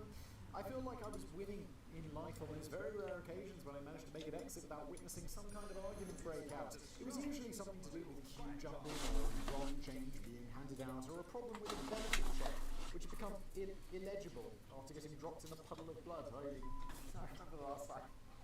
So I was like, Simon, I was like, what the gyro? Who is all these gyros? What's going on? I don't understand why people are getting gyros. And people were like, bro, that was a benefit check. Slack. How do you not know this? And I was like, I don't know. I've led a very sheltered life. Also, I have to say another massive first world problem I have, like speaking of queues, is like most places you go into, right? And you're like, oh yeah, there's a queue, easy. You queue there, no problem. There's a fucking pool, which is like, I don't know if you have it in America. It's like a, I don't know if it's fake, but it's like a French bakery. It's really good. They sell all sorts of delicious pastries. And the one nearest my house, it's like there is no queuing system. You just go in and there's just this big like counter and there's untills, sometimes they're occupied, sometimes no one has any idea what's going on. People are like, jumping in front of each other. And I'm always like, if there's more than 3 people in there, I'm just not going in because I don't want to like jump in front of someone or have someone jump in front of me because of course I'm not going to be in front of them. I'm way too British for that. And I just don't want that horrible feeling of, you know. You see what I'm saying? You got the thing, partner. You don't want the fuck are you talking about? Sam, you know that mask? You know the mask, the face that's like this, on top of the face that's like this? That's how I feel when someone jumps in front of the queue. Because I'm like, oh yeah, they didn't know. Inside I'm like, you fucking bitch. We destroy you and your family! God damn. Not really, I mean, but it is kind of annoying. Time to chill. What's going on? I can remember a completely genuine experience in the post office which involved into the most bizarre reason for a delay that I've ever unwittingly stumbled into. I was directly behind a very elderly woman who was getting served with some stamps for a bundle of letters that she was tightly clutching in her withered hand. Oh man, old people have the weirdest hands. Like, I know my hands are going to go that way, because already, I'm like, my hands used to be nice and smooth, and now it's like you can see the little bits, you know, there's little skin on top where it's like, it's not quite as smooth as it used to be. Also, for some reason, my hands are extremely hairy, and I could start seeing those veins, and it's like I'm 34. By the time I'm 50, my hands are going to look like, I don't know, like I've been disarming a nuclear reactor in Chernobyl. By the time I'm 80, I mean, I'm probably not going to live that long. I'm going to be frozen well before 80. But my hands are going to be like, I don't know, sort of just swaths of skin. It's horrible. Creepy old people hands. The post office clerk had generously offered to attach the stamps onto the letters himself, possibly sensing that this customer might lack the licking power required for such an arduous task. I mean, have I told this specific story? I worked at museums for like 6 months, and I feel like half of my life stories on business plays, on brainwaves, are from that time. I remember once that some woman came in and she bought a Christmas card, and she was like, "Can you fill it out for me?" And I'm like, just in my mind, I'm like, "Can't you fill it out yourself?" Really, bitch? So I go home and I'm like, later on at some point, I was trying to work this out. Someone was like, "Yeah, she probably couldn't write." And I'm like, who can't write? And then I realised I led a very sheltered existence again. Wow, we're 2 paragraphs in. But after it attached the first few stamps, the woman suddenly started to wail in distress. The clerk, I always want to say clerk, and I don't know why. The clerk had stuck one of the stamps upside down on the envelope, so the Queen's head was facing him rather than the customer. Off with his head! The woman was distraught because she felt that attaching a stamp the wrong way around was disrespectful to Her Majesty the Queen. Who cares? That bitch. Oh, what are you gonna do, old lady? Yeah, I called the Queen a bitch. I don't care. Like, she's alright. She's a bit pointless, really. It's just, I feel like it's just tourist dollars, isn't it? Like, no one gives a shit. I mean, my grandparents, they like every year the Queen gives a speech on TV, and she's like, "My dearest subjects, it's been a troubling year for us all here at Windsor. Turns out my son, Prince Andrew, oh my God, let's just say allegedly, you know, blah, blah, blah, blah, blah. Well, everyone knows the story. Look, Jeffrey, what's going on? So it's been a hard year for the country with COVID." And she gives the speech. It's very boring. She talks about some stuff that I care about. My granddad used to make me watch every year. He'd be like, "Okay, it's time for the Queen's speech." And I'd be like, just in my bedroom playing with my newly acquired Christmas toys. And we'd have to spend like 5 minutes watching this stupid thing that no one cares about. No, stop talking, you go to jail. Oh, then. This is even more interesting. I have a Russian friend who we were all celebrating New Year's together, and Putin gives a New Year's speech. And my Russian friend, who's very liberal-minded, like, I'd say more liberal than I am. And I feel like, I'm like, yeah, whatever, who gives a shit? And she's just like, yeah, but she's like, you know, hipstery and like, you know, just like all about that stuff. But she's like, yeah, we have to watch Putin's speech. And I'm like, really? She's like, yes. And I'm like, yeah, I'll watch it out of entertainment value, and it's subtitles, and it's just Putin talking about how great Russia is. And it's got these like weird veiled threats in it. Russia's going to have a glorious year in 2021. Glorious year ever. We take more, I mean, we give more than ever before. And it's like, that's I don't know why, normally I can do a decent Russian accent. But it was weird watching Putin give the speech. It was also long, like longer than the Queen's. That's a little gay. Ever since I was young, my dream has been to open a chocolate shop, to make unique, colorful, world-class chocolate. Countless flavors, and 5 shops later, I've got a lot on my plate. Acrobat makes my job easier, so I can focus on what's most important. Bringing really good chocolate to really good people. I'm founder and head chocolatier of Bon Bon Bon. Have a good battle, friend.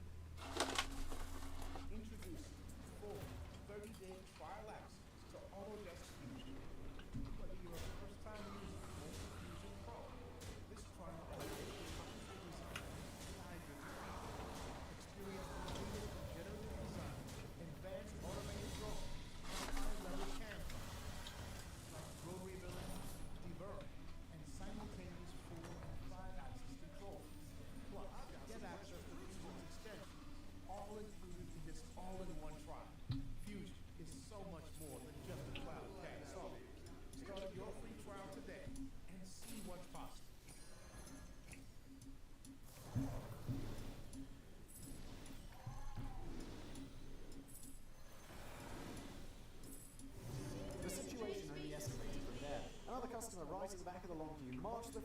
is Orin. He was firmly of the opinion that sticking on an upside-down stamp wasn't just an act of disrespect, it was an act of treason, punishable by law.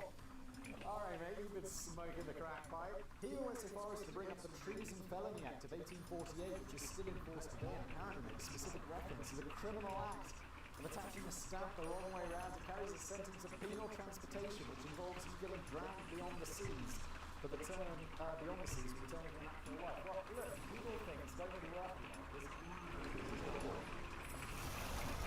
It's going to be like, look, we're going to take you to Australia. Australia will be like, well, fuck, we don't feel the prisoners here anymore. We're an independent country. For the most part, the argument raged on for 10 minutes, and I seem to remember that the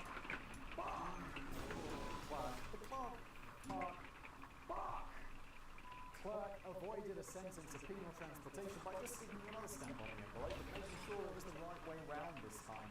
Oh, and he just wasted 70p. Well, I don't know. How much is a stamp? It's probably more than 70p, isn't it? I have absolutely no idea. It's not very expensive, but it's also quite expensive. Like for what it does. Especially when you can just send an email. Oh my god, this has to be sent by post. It's like I had to mail a letter the other day, and I had to receive a letter. What the fuck? We just got a letter. We just got a letter.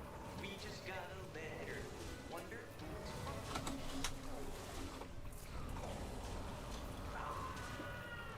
It was to a bank. It's 2021. 2021? What the fuck am I sending a letter for? And allegedly, and obviously this isn't something I would ever do, but I've always let my wife will be home. I mean, alleged my wife. Allegedly. I mean, someone who's not me. Great job. There's some lesser alive that he's by signature. I'll be like, yeah, you know what to do. Gives a shit. The argument raged on for a good 10 minutes, and I seem to remember that the clerk fucking shit me. I read the wrong sentence, and I say it fucking clerk again. Fuck. That's it, mister. You just lost your brain privileges. But this highlights a couple of important points when looking back at silly outdated laws that are allegedly still in place today. It is true that the UK does still have a few weird and wacky laws that are yet to be pulled from the pages of the statute book. But when you probe a little deeper into these widely reported laws, you'll find that many of the stories are just urban myths. Surprise! Some of the laws may have been repealed centuries ago, while others may have never existed at all. The Treason Felony Act of 1848 is a curious because it's a mashup of all the points just mentioned. It's a genuinely idiotic law that is still in force today, yet parts of it have been repealed while others were never there in the first place. The Act originally stated that it was treason for anyone to compass, imagine, or devise an intention of depriving the reigning monarch of his or her crown. Violation of this law was punishable by exile to Australian penal colony. Weather sounds better, but it mentions not a single word about upside-down stamps, largely because there was never a point in history when anyone considered this to be a defiant act of treason. You'd think that a post office clerk might have learned how to put on a stamp the right way round, but he wasn't going to get exiled to Australia for being a bit careless. Not that he would have been exiled at that time anyway, as part of the law, as that part of the law was repealed in 1868 when the punishment was generously downgraded. I know going to Australia was seen as like bad. There's all sorts of stuff that can kill you. It's going to be like working on penal colony, like that. But I'll be like, do you want to go? They'd be like, do you want to go to a mountain prison in like, I don't know, some like cold ass UK prison, you know, or do you want to go to Australia? I'd be like, I mean, at least Australia's warm, so, and I mean, things worked out in the end there, didn't they? Like, I don't exactly know what happens in Australia, but in my mind they all broke free and had babies, and voila, Australia! I know that's not the actual history of it, I think. I don't really know much about Australia, to be honest. Sorry, Australians. People in the comments are going to be like, Simon, what are you talking about? That's not how Australia works. However, it's a royally ridiculous law that needs to be thrown out altogether. According to the wording of the law, it's still technically illegal in the UK to advocate for abolition of the monarchy, even though this in itself is a blatant violation of the 1998 Human Rights Act. Yeah, I mean, later after Parliament is superior. So, we're all good on that one. Down with the Queen! Oh, not really. Who cares? MI6. Still, just to be on the safe side, God save the Queen. Oh, I have it on good authority. She's a brain-blaze viewer. She doesn't like it when Simon gets his passwords off. She's not going to like this fucking episode, is she, Daddy? Although she is, because Sam will bleep them all out. But, did? Although sometimes I'll just be watching a brain blaze and be like,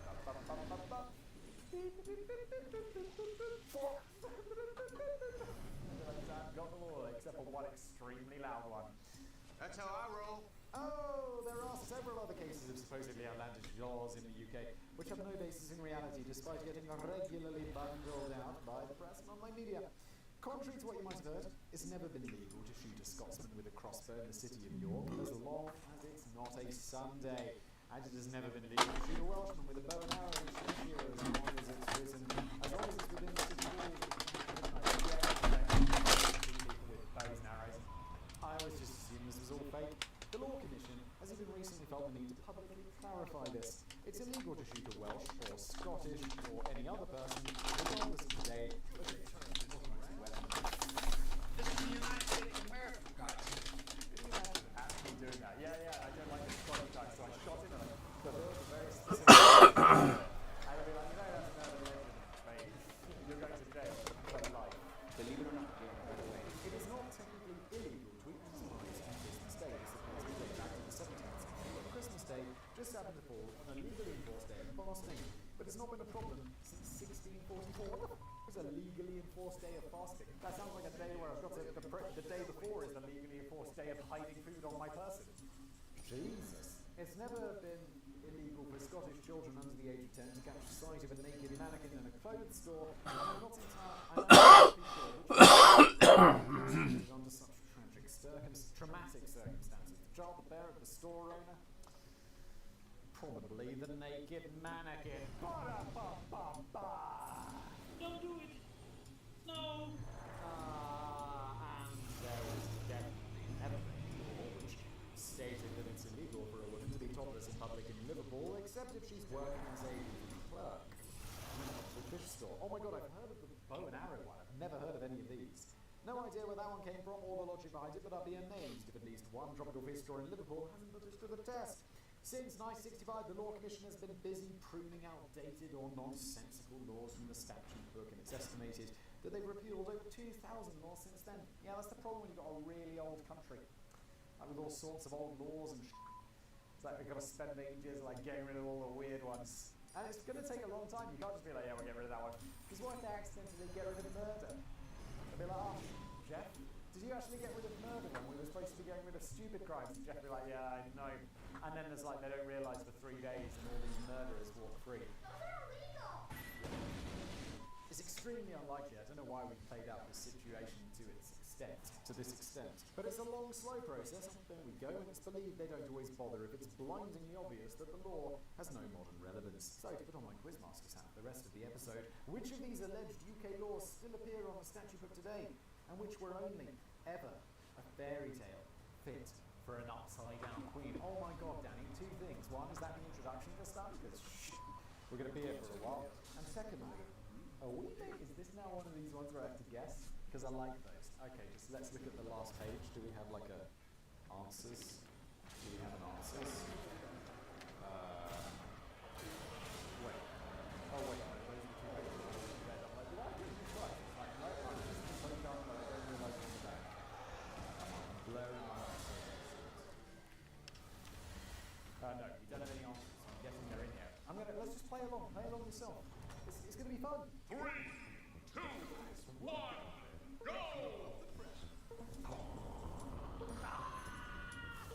This year, everyone gets exactly what they want with Popeye's Festive Family Box. Hey everyone, if you are selling on Amazon and struggling to win the buy box, you need to check out repricer.com. This tool automatically adjusts the prices within the parameters you set, helping to win the buy box more often. Real-time insights will keep you informed without your team needing to constantly check. Get yours on repricer.com and start experiencing these benefits firsthand. It's illegal to get drunk in a pub. If this one is true, I think we're going to need to build a few more 1,000 prisons very quickly. It's a controversial entry, as many people seem to think. There's been a misunderstanding of the law. They reckon that the Licensing Act of 2003 is a relatively recent law, makes it clear that it's not illegal to be drunk in a pub, as that would be preposterous. It's only an offence for bar staff to continue serving a customer who is completely off their tits, and pub landlords face a £1,000 fine if they're caught buying outrageously drunk customers with even more alcohol. I couldn't drink in 2003, I wasn't old enough. But I was, a couple of years later. And it's like, well, this is obviously not true. The number of times I've been to a pub and got totally shit-faced, I mean, there would be a lot of fines. That's fair enough, but these people seem to overlook Section 12 of the 1872 Licensing Act, which is still very much in place, although most of the other sections of the Act have either been repealed or replaced. Section 12 states, every person found drunk in any highway or other public place or on any licensed premises, important one there, shall be liable to a penalty. So yes, it is technically illegal to be drunk in a pub, and yes, that is preposterous. I am not fucking drunk. The law was originally introduced to stop poor people from drinking too much in the pubs, as it left them, and to felt their productivity at work the next morning would be affected if they were all suffering from hangovers. Which honestly is a problem rich people just don't have. Like, you just get absolutely face, wake up the next morning and just be completely fine with all the activities you have to do that. Because I guess rich people don't have to work. What the fuck? Oh, the past. But I think they should attack the lower classes, first with bombs and rockets, destroying their homes, and then when they run helpless into these streets, mowing them down with machine guns. It was more socially acceptable for the rich factory owners to drink themselves into a stupor, as they didn't really have to do anything of great value anyway. Is that true? I mean, I don't know. Like, I feel like my work, I'm not like putting widgets together in a factory or something, but business place isn't going to be very good if I'm massively hungover. If I'm doing one of my more serious jammers, it's going to be like, I got a massive headache and I have to record like 8 videos today. It's not going to go well. It's not going to go well. Oh, Christ. And what about people who are like running big companies, like typical rich people? Like, I don't know, business magnates. Magnets? Why is the word magnate and magnet so similar? Business magnates, they're going to be like, yeah, we got this board and be like, okay, just a second. I'm just going to rush and chunder everywhere in the toilet. I'll be right back. The fuck is he talking about? Although it might seem to be an outdated approach today, it's still illegal to be drunk on any licensed premises or in any public place at all. But it seems quite odd that whenever you wander into an establishment which operates on the sole premise of serving you with alcohol, you're dicing with danger whenever you dare to take another sip. And we can't even say that it's one of those laws which is not really enforced today. In a recent response to a Freedom of Information request revealed that literally thousands of people have been charged with violating Section 12 of the 1872 Licensing Act over the last decade.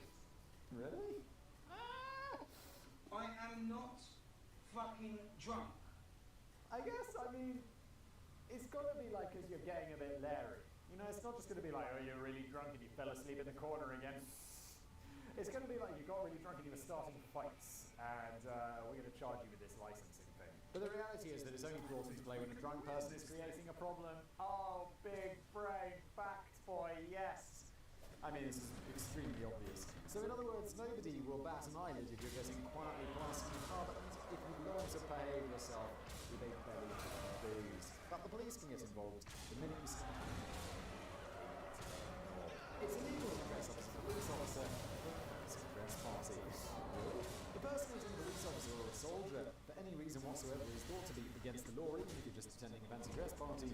You've got no imagination whatsoever. Oh, the strippers are in big trouble now.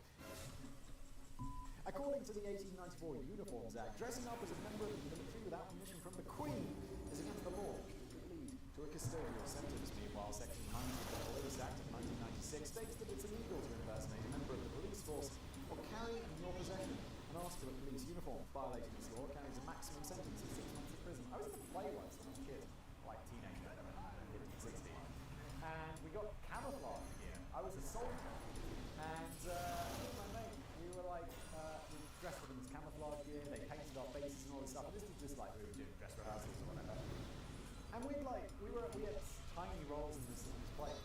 So we just ran around school grounds, and it was night, and it's unbelievable how good camouflage is. So we'd just be running around like, you'd be right by a bush in the night, and someone would walk straight past you and be like, ah! they'd just be like, and you're standing right there and they can't see you. It's crazy how good camouflage is. Fascinating story. Facts, boy. Why don't we carry on? At one day, we didn't get in trouble with the Queen at all. And I don't care if you didn't give us permission. Bearing this in mind, you think that it would be illegal for a fancy dress store to even sell or rent a police costume in the first place. Any actors who dare to impersonate a police officer on stage or screen should have felt the long arm of the real law after the curtain went down on their last performance. And we should be witnessing regular, mirthful scenes at fancy dress parties all over the UK in which people dressed as police officers are bundling other people dressed as police officers to police cars. You'd just be like, oh no, arrest that man! And then you just exit stage right. That would be stage left, right? Because it's the big break. What's going on? I've lost my place. There are many newspapers and websites insist that it's technically illegal to dress like a police officer. It's not quite true. When you look at the Police Act, 1966 in detail, it emphasises that the impersonation of a police officer is only illegal when there's a genuine intent to deceive. And those articles of police uniform mentions in the act badges of documentation rather than a tip-shaped helmet or a truncheon. So, the truth is, shaped helmet. I don't know if that's a stripper reference, but maybe it is. So the truth is that it's perfectly acceptable to dress up as a police officer for a fancy dress party, as long as you don't intentionally try and deceive anybody that you're a real police officer. I suppose the lines could get blurred though. I came across a story in which a British man dressed up as a police officer for a New Year's Eve party in a pub. He went outside for a smoke and suddenly thought it'd be funny to start hailing down random cars and drunkenly wishing them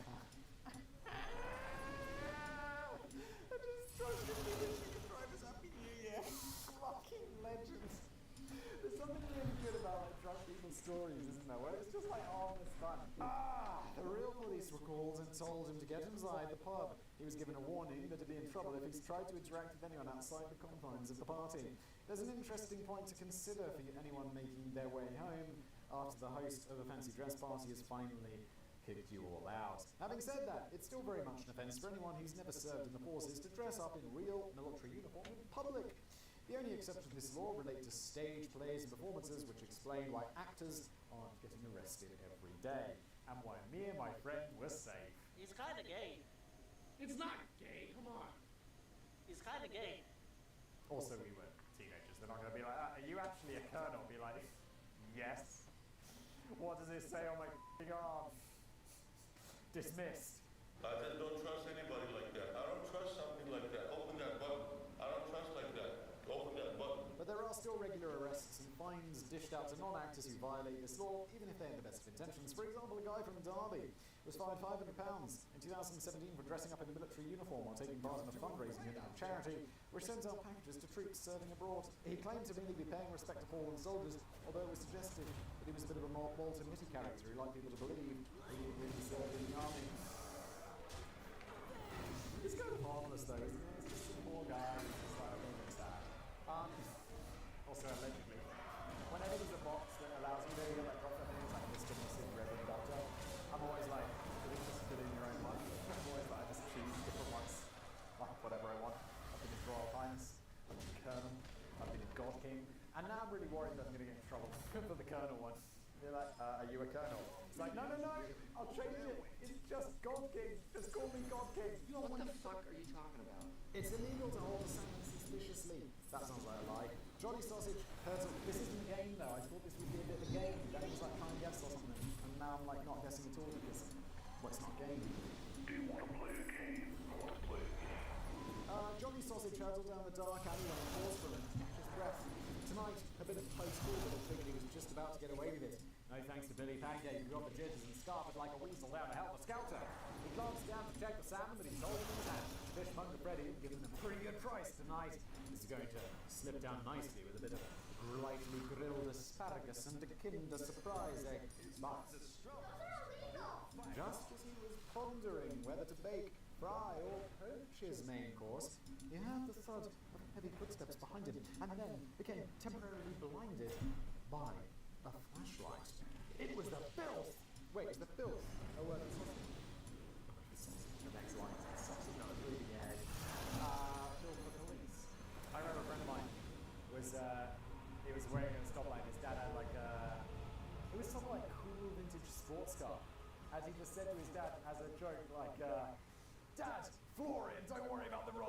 Ross is slang for the police, and his dad slams the accelerator down, absolutely burns it off the line, and he does get pulled over by a police car. And he gets a ticket, because of course he does. Whoa! That's interesting, but I sure don't care. Oi! Sausage! Cried out one of the officers. Is that something you're holding? Johnny could feel the sweat trickling down his nose. Hardly, he replied. The officer approached Johnny and looked him up and down. You're looking a bit suspicious to me, sausage. The game's up, son. You know the rules about suspicious building salmon. It's 2 more years in the clip for you, my lad. As Johnny was dragged away, screaming into the land, his words echoed around the mean streets of Kipping Norton.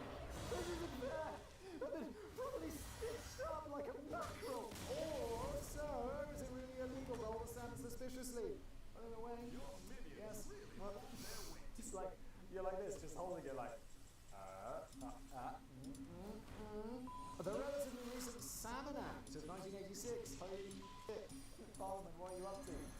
I guess you got lots of time on your hands for all the cocaine you're doing. There was a BBC article literally yesterday, which I think it was studying into the bathroom in the House of Parliament. 11 out of the 12 bathrooms in the House of Parliament had cocaine in them. And I'm like, legends. You should be getting more done. Today's in section 32 that it's an offence to handle a salmon under suspicious circumstances in England, Scotland and Wales, and a violation of the law carries a 2-year prison sentence. The government was keen to regulate fisheries and crack down on dodgy deals involving salmon that have been illegally fished. The government was keen to regulate fisheries, I said that already. So, you're not likely to get stopped by the police if you wander out of a fishmonger's store with a bit of salmon. You could possibly get stopped by the police if you're touching a salmon while staggering over to the pub late at night after you've clearly done another shady trade with the local poacher. Wow, so don't buy illegal salmon. There's some dodgy guy on the corner being like, salmon, salmon, salmon, salmon, you want salmon? I got salmon, salmon, salmon. Yeah, come on then. And he like takes you to a place and he's got like a chest full of ice and he has there's some salmon lying down in there. Don't do it. 2 years in jail. Right away. No trial, no nothing. If you're buying heroin, it's probably less. Heroin. Heroin, heroin. Heroin, heroin, heroin, heroin, heroin, heroin, heroin. That one's a lot easier. Heroin, heroin, heroin, heroin, heroin! Get some help. Is this chair this whole time? So sorry. I was recording other videos earlier. I guess I left it. Be gone. Charlie. This chair's called Charlie. Just gave him a name. I gave this guy a name previously. I forgot what it was. I don't know why I gave him this.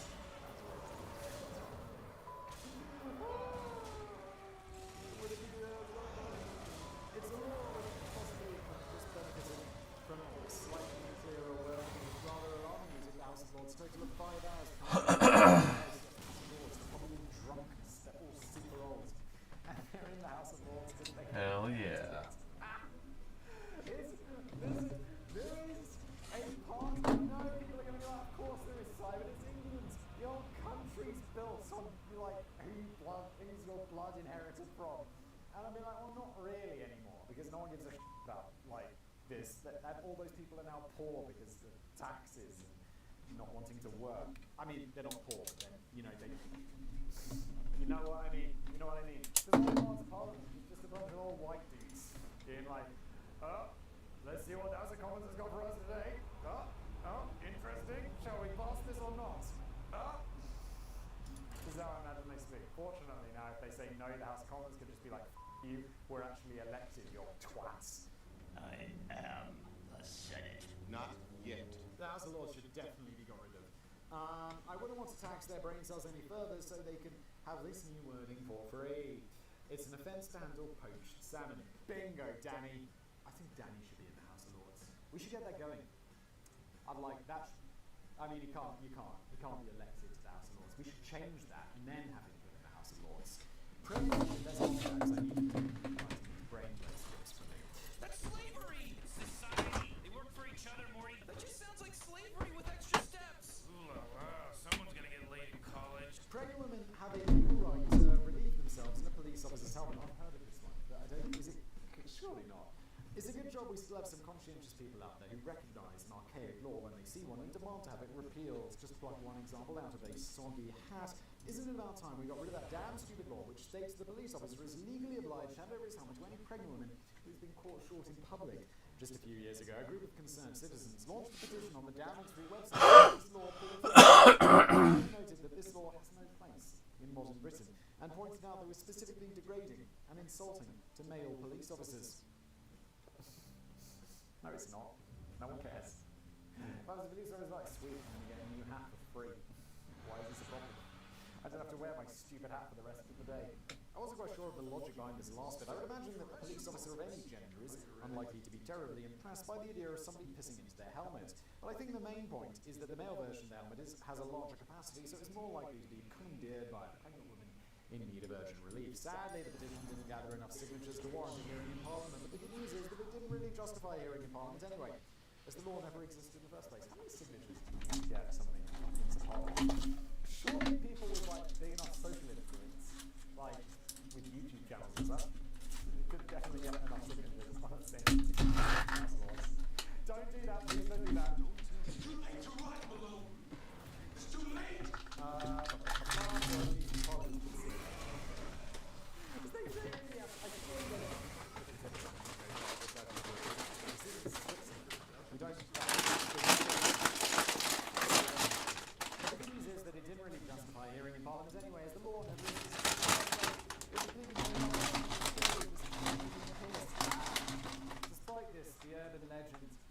Continue to blow freely into the collective consciousness for decades and decades. Even today, some officers claim that they're regularly spotted in the street by pregnant women demanding to pee in their helmets. I wouldn't be too surprised if some of the women are just shoving pillows under their shirts to see if they can get away with it. I don't trust like that. Hold that button. The police officers be like, then lift up your shirt. Go on, show me your stupid pregnant fake belly. The law doesn't go through the statute book with a fine tooth, going to try and find any evidence of this mythical law. Why didn't they just Google search that shit? Or like, I don't know, Google search, some sort of search bar, like Command F, come on. But they drew a complete blank whilst they had the book out. They didn't try and done the myth that it was perfectly legal for a man to urinate in public, but only if he's doing it over the rear wheels of his own car while keeping one hand firmly on the vehicle. Never heard of that. Is it what you do? Is it? Oh God. If it is, I'm in trouble. I've been in public many, many times. A friend of mine once got arrested. He got so drunk, but on the way home he went to the kebab shop and he ordered a kebab. And he just so drunk he didn't know what he was doing. He just had a pee in the corner. He was just desperate, and he could have gone outside. And they called the police and he got arrested. And he spent the night in jail. I was like, oh no! I am not fucking drunk. It's often claims that any public act of urination in the UK violates the 1986 Public Order Act, but in fact there's no such specific mention of peeing in the streets in the Act. It's actually left to local authorities to implement their own bylaws on the matter, and this usually involves police discretion, considering the urgency of the matter. The application incident is only the toilets. A drunken youth blatantly pissing in the fountains in the busy town square is perhaps more likely to get a tap on the shoulder than a pregnant woman trying the best time in the street corner, or a guy in the corner of a kebab shop. Maybe there is some legal advantage having a bun in the oven, but even if you're pregnant with your second child with quintuplets, that police officer is never going to get out in a million years. It's illegal to ask a stranger to spare change in the car park. This one is probably not so much of a problem in recent years when nearly everybody pays for everything using their bank card or a phone app, but the law still stands nearly 200 years after it was introduced. If you dare ask a stranger for spare change in a car park or at a bus stop or at a pickled egg vending machine, Rotherham's weird, you're still technically violating the 1824 Vagrancy Act, which states that it's illegal to ask for free money in a public place.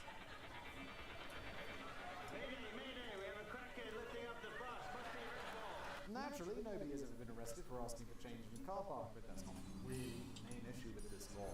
The huge problem is this quite barbaric law that makes it a criminal offence to be homeless. That's how we solve the problem. Oh my God, there's homeless people everywhere. What can we do? Let's just make that illegal, shall we? Problem solved! When they run helpless into the streets, mowing them down with machine guns. So, oh my God. There's so many people with COVID, it's going really badly. What should we do? Let's make having COVID illegal! Oh, problem solved! Naturally, nobody has ever been arrested for asking for change in a car park, but that's not really the... Oh, where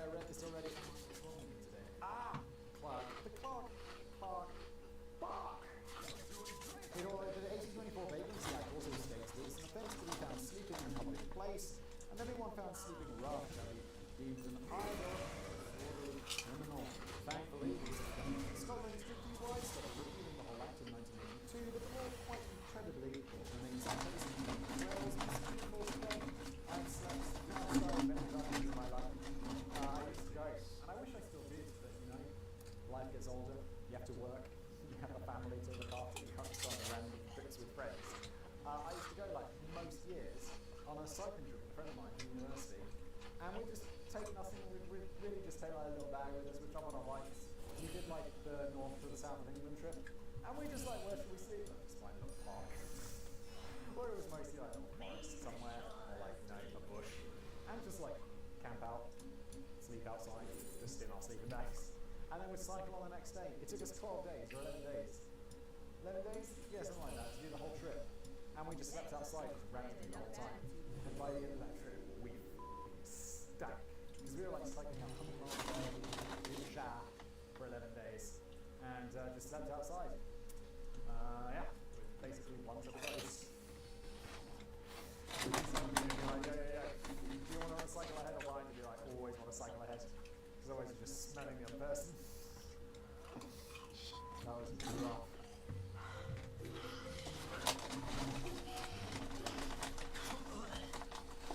That smells like ass.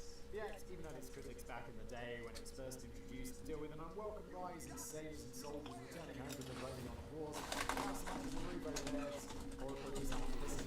Wow, it's really great how companies take care of their hero veterans, isn't it? Brilliant job, governments. They're reward for fighting for that, because to be classified as undesirable and hugely vagueness on their return volunteering with pressure to the likes of Irish and Scottish migrants who are attempting to seek their fortunes in the streets of London.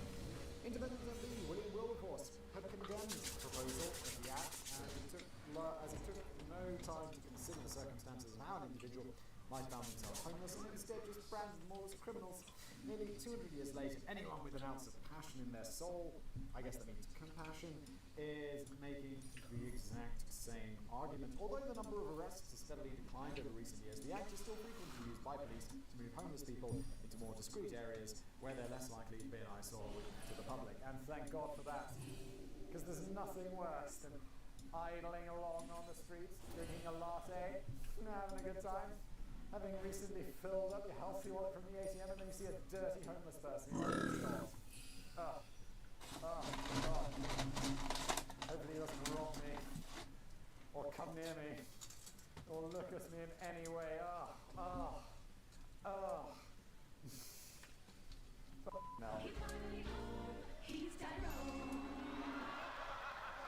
28% of local authorities admit that they used the Act to arrest homeless people in the last decade. 573 homeless people were prosecuted under the Act in 2020 alone. This doesn't seem like... I was really joking when I was like, how are we going to get rid of homelessness? Make it illegal. This is like 200 years ago thinking. It's 2020, what the f*** are you doing?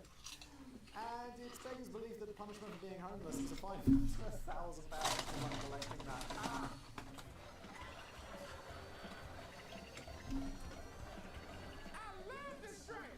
One of the most high-profile cases in recent years involved the 2018 royal wedding of Prince Harry and Meghan Markle. During the run-up to the lavish ceremony in Windsor Castle, the leader of the local council, Simon Dudley, suggested that police should look at how tourists were diagnosed, as they apparently created a hostile atmosphere for tourists, which didn't provide a suitable backdrop for the royal event. Simon Dudley. Love it turned down. Firstly, although the police got busy on removing the possessions of the homeless people in safe storage for the duration of the wedding, there was no evidence of the homeless getting forcibly taken into the Oh my God, it's the next thing you know, you're rounding them up, you're putting them in a special part of town, and then you're putting them on trains somewhere. Mercifully, though, Simon Dudley's comments attracted widespread criticism. I wonder where that was, including from then Prime Minister Theresa May, but he never apologised. Maybe you should, Simon. Maybe you should. Meanwhile, the royal wedding was a glorious triumph. It only cost about £32 million, and that included a semi-decent buffet. Wait, the taxpayer didn't pay for that, though, did they? I mean, God, there is going to be so much security around that, isn't there? All that. Woo! I don't like that. No, sir, I don't like it. The hopeful news is that the government finally appears to be taking another look at the law, which portrays a complete lack of empathy for support for rough sleepers while trying to collect a stupidly big fine for people who are begging to change to buy their next meal. It's surely only a matter of time before the Act is replaced with something a little more fit for purpose in a supposedly civilized society. But until the Act is repealed and finally consigned to history, it remains the most idiotic law of all to have a place on the statute book. In the meantime, I'm still deeply concerned for the homeless guy who lives in a car park and begs for spare change while dressed up as a 19th century soldier. Shamelessly avoiding the Senate. He's asking for trouble. been an episode of Brain Blaze. Thank you so much for watching. Was this long? I don't know. All I do know is that I am hungry, and because it's almost the end of the day here. But I think I'm actually going to crack out another business Blaze, Brain Blaze, even before I go home. Thank you so much for watching, and I'll see you next time. Why am I clapping myself? Fun.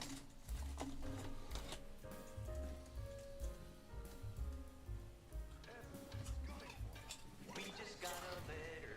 We just got a letter. We just got a letter. Wonder who it's from.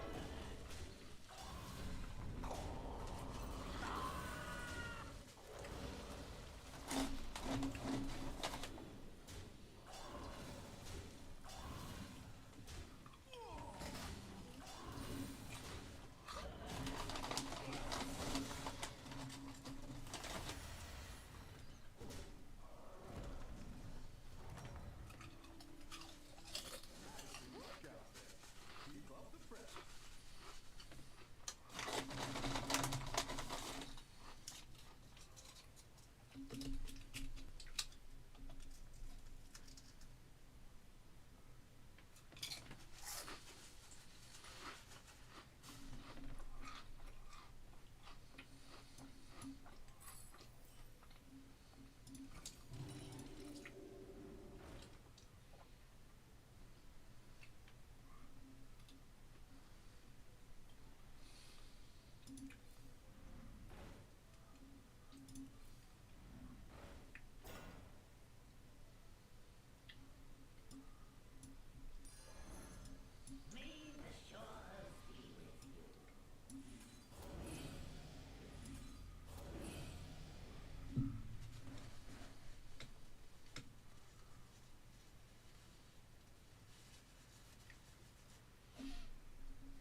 Jesus.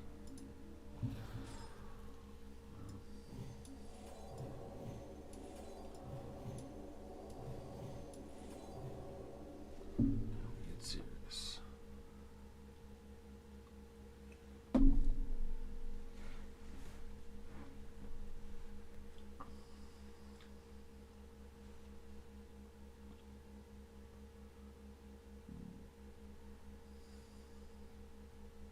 I once served a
gorge myself on.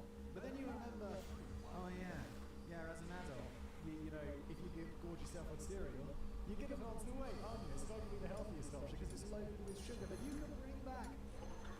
I've still got Magic Spoon in my mouth. That childlike nostalgia to your life with Magic Spoon, who essentially take the joy of cereal. I don't want to call it children's cereal because cereal's for everybody. It just happens that children love it. And maybe I'm just a big child, but I love all this stuff. And they bring it back and make it possible for you to enjoy as an adult by making it healthy. Scrap a box. Look at this. This is another one of my favorites. This is the peanut butter one. 0 grams of sugar. I think one of these had 1 gram of sugar. 1 gram of total sugar. But I mean, another one. That's not on the talking points, but it says it right there on the box, so you know it. But look, most of the time it's 0 grams of sugar, 4 grams of net carbs, 14 grams of protein. Protein's a good one. It makes you big and muscly at least. I don't know anything about this, but it's good for you, right? It's protein. It's the good stuff. There's a list of things here. High protein, low carb, 0 grams of sugar. We mentioned this. Oh, it's gluten-free, grain-free, natural flavors, which is all I don't understand. They make it so good for you. They make it so natural. How Magic Spoon? It really is magic. It's not magic. It's science. Only 140 calories per serving, which is fantastic. Look, I love this stuff. I don't know what else to say. It's just you'll buy it, you'll like it. They also have 100% happiness guarantee, so if you don't like it, it's probably impossible. You could get money back, which is I like that. That's a good guarantee, Magic Spoon. Good job. So click the link below. Use the code BLAZE for $5 off, or just go to magicspoon.com/blaze to save $5 off your order. First order today, and be sure to add the new honey nut to your custom box. It is the new one. Yeah, you make a honey custom box. Select your flavors. It's a great way to go. Also, now shipping to Canada and the UK. Woohoo! Enjoy, guys. And now today's program.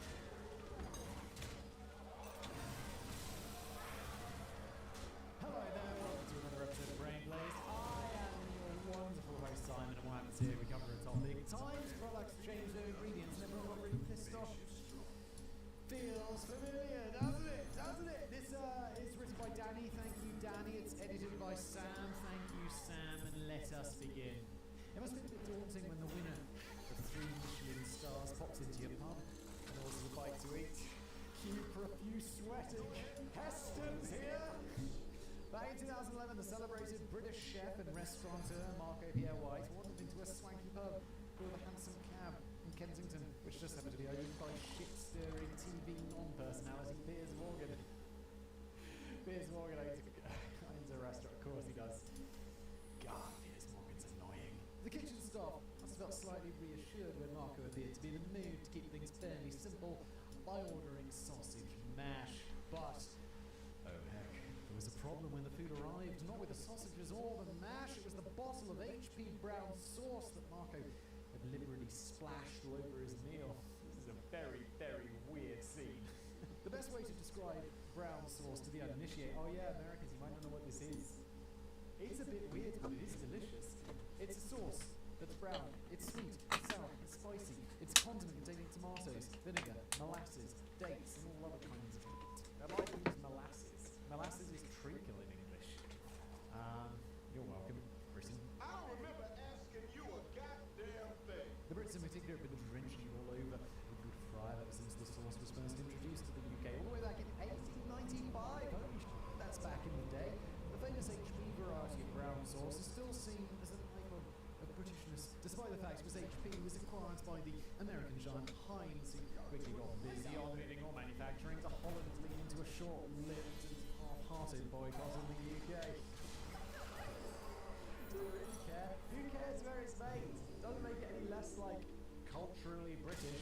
It's like half of the cheese is made in China. It doesn't mean it's Chinese. It kind of does mean it's Chinese. Look, a good example. Americans love their flag. You go to America, you see that people like Old Glory is that. Am I imagining that? It has a name. Like, you know, the British flag is called the Union Jack. The American Stars and Stripes. What the hell is an Old Glory? Is that some other flag? Because like, who cares? Who cares? Yeah. Americans love the Stars and Stripes. That flag, you go to America, it's everywhere. People have it flying outside their houses. It's all over the airports. You see none of that shit in the UK. We like hide our flag. We're slightly embarrassed about it. Like, oh, wait, if it's up in the airport, does that mean we like colonialism? No, don't do it. but if that American flag is made in China, it doesn't make it any less American, does it?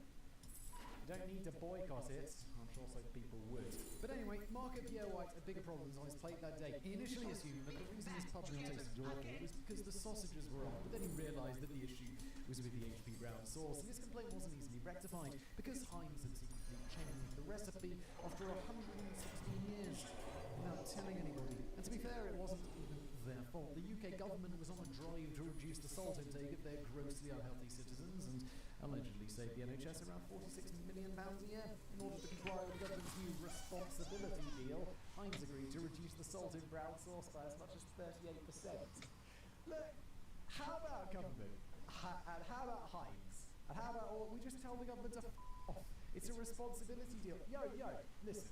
If I want to eat more salt in my diet and poison my body and cost the health service money, well, I'm the one who ultimately pays for it, aren't I? Because I die young and ultimately you've got to pay more taxes because obviously the health might be different in America. In America, they'd be like, put more salt in it, it's more profit for insurance companies. Yes! But look, either way, why do you have to cut just more salt, like low salt this, low salt that? I always have to add extra salt.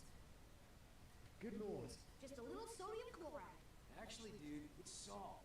Marco wasn't very happy. He later complained it tastes disgusting. I was brought up on HP sauce in Yorkshire. My father would tell in his grave if he discovered they changed the recipe. And he wasn't the only one. The group and former brown sauce devotees have denounced the new flavour as bland and sickly, and they reckon it's now lost its signature tinny taste. But it appears we're stuck with it in recent years since HP brown sauce at 100%, although I'm not sure if this is related to the recent reduction of salt or in brown sauce as generally exposed to flavour. It's the salt flavour. Flavour. It's the salt. Of course, you don't 31% of the salt out of something. It's going to taste like it'd be like going to McDonald's and then use half the salt. You're like, this is bullshit.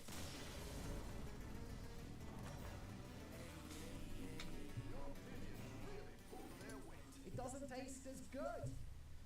Whilst it may have been a popular option during the food shortages of the two world wars when customers were encouraged to spice up their sound cuts of meat with dollops of funky brown goo, it might just be that we don't feel such a strong urge to buy that much these days. No, it's still delicious. It's like some we came up with during like rationing or whatever. It tastes super good. Although I still would have like, isn't the island of Hawaii still like chowing down on like 1 million tons of spam a year or something insane? It's not all bad. Although spam is bad, guys. What are you up to?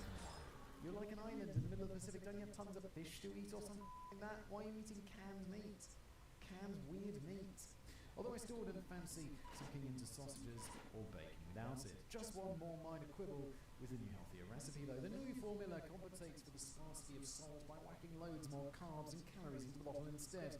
That's surely not going to help the NHS very much. It feels a bit like taking all of the sugar and syrup and caffeine out of Coca-Cola, but then putting the cocaine back in.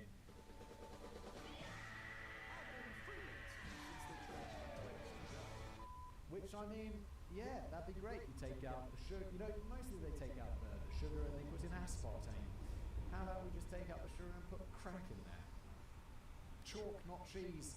I have to admit that I'm not familiar with Necco wafers, me neither, Danny, but they appear to be a quintessentially American brand of candy. I feel American candy, though, is just a bit in general. Like chocolates. I know Americans are probably like, oh, Simon, your chocolate's horrible in Europe. And I'm like, yeah, but from my perspective, your chocolate like Hershey's. I was like, ooh, fancy American candy. Or as we'd call it, chocolate. And I tasted it and I'm like, this tastes like shit. That's because it is shit, Austin. First produced by the New England Confectionery Company in 1847, the round pastel-coloured candy discs, always appeared with soldiers. Union soldiers were scoffing on them during the American Civil War, whilst the entire year's production of Necco wafers ended up in the ration bags of the soldiers during the First World War. But to get to the latter half of the 20th century, the bland and informal candy circles have almost got language bits, because they were bland and chalky, and it became seen as flat but tight-fisted people shoved into Halloween bags. In fact, it regularly tops Winston candy lists, along with something else I've never heard of. After the candy, and it's the service candies. Yeah, no idea what that is. What the fuck is that? Candy is like one of those things, you know what does cross the pond? Television shows. Americans love British TV, we love American TV. It's this beauty, to be fair,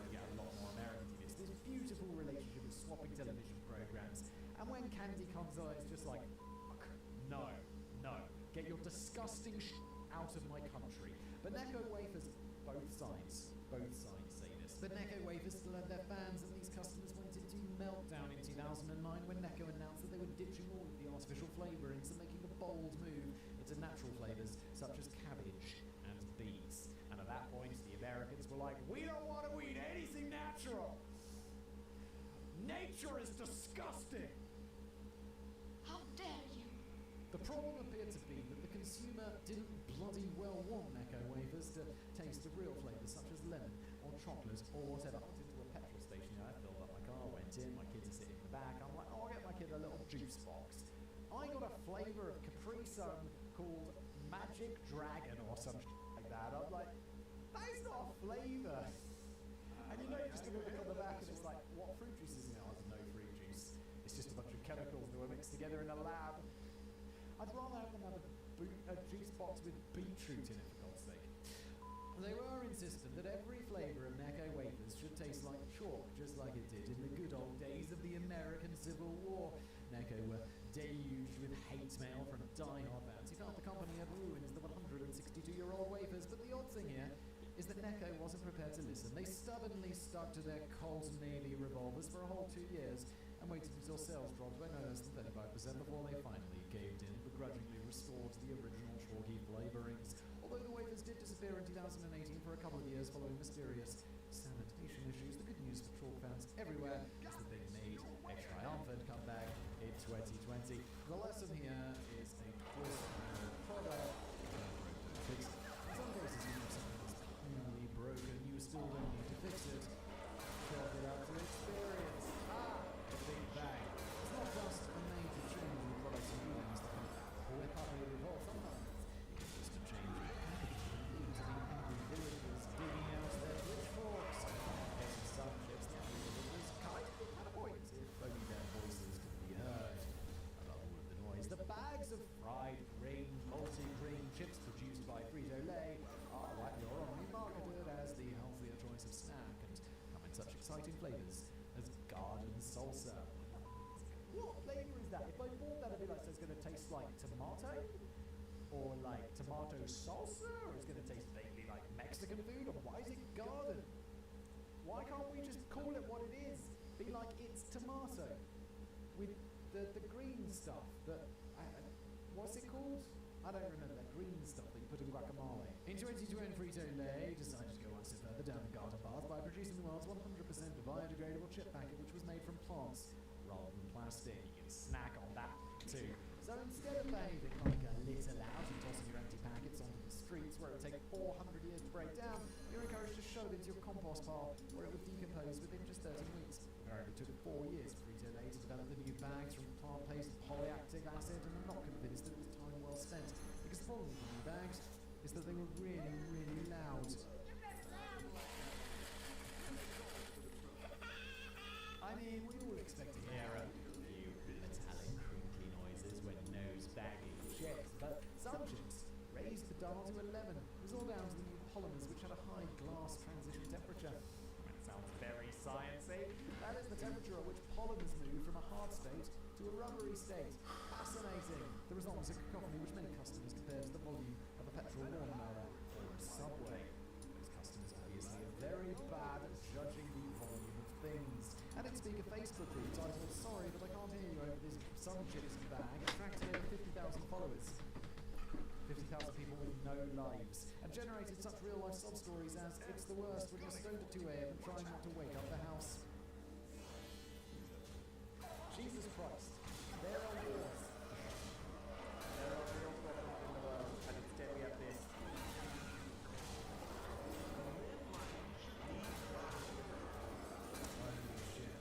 An Air Force pilot by the name of James Smith claims he was shot down because the terrorists could hear his bang.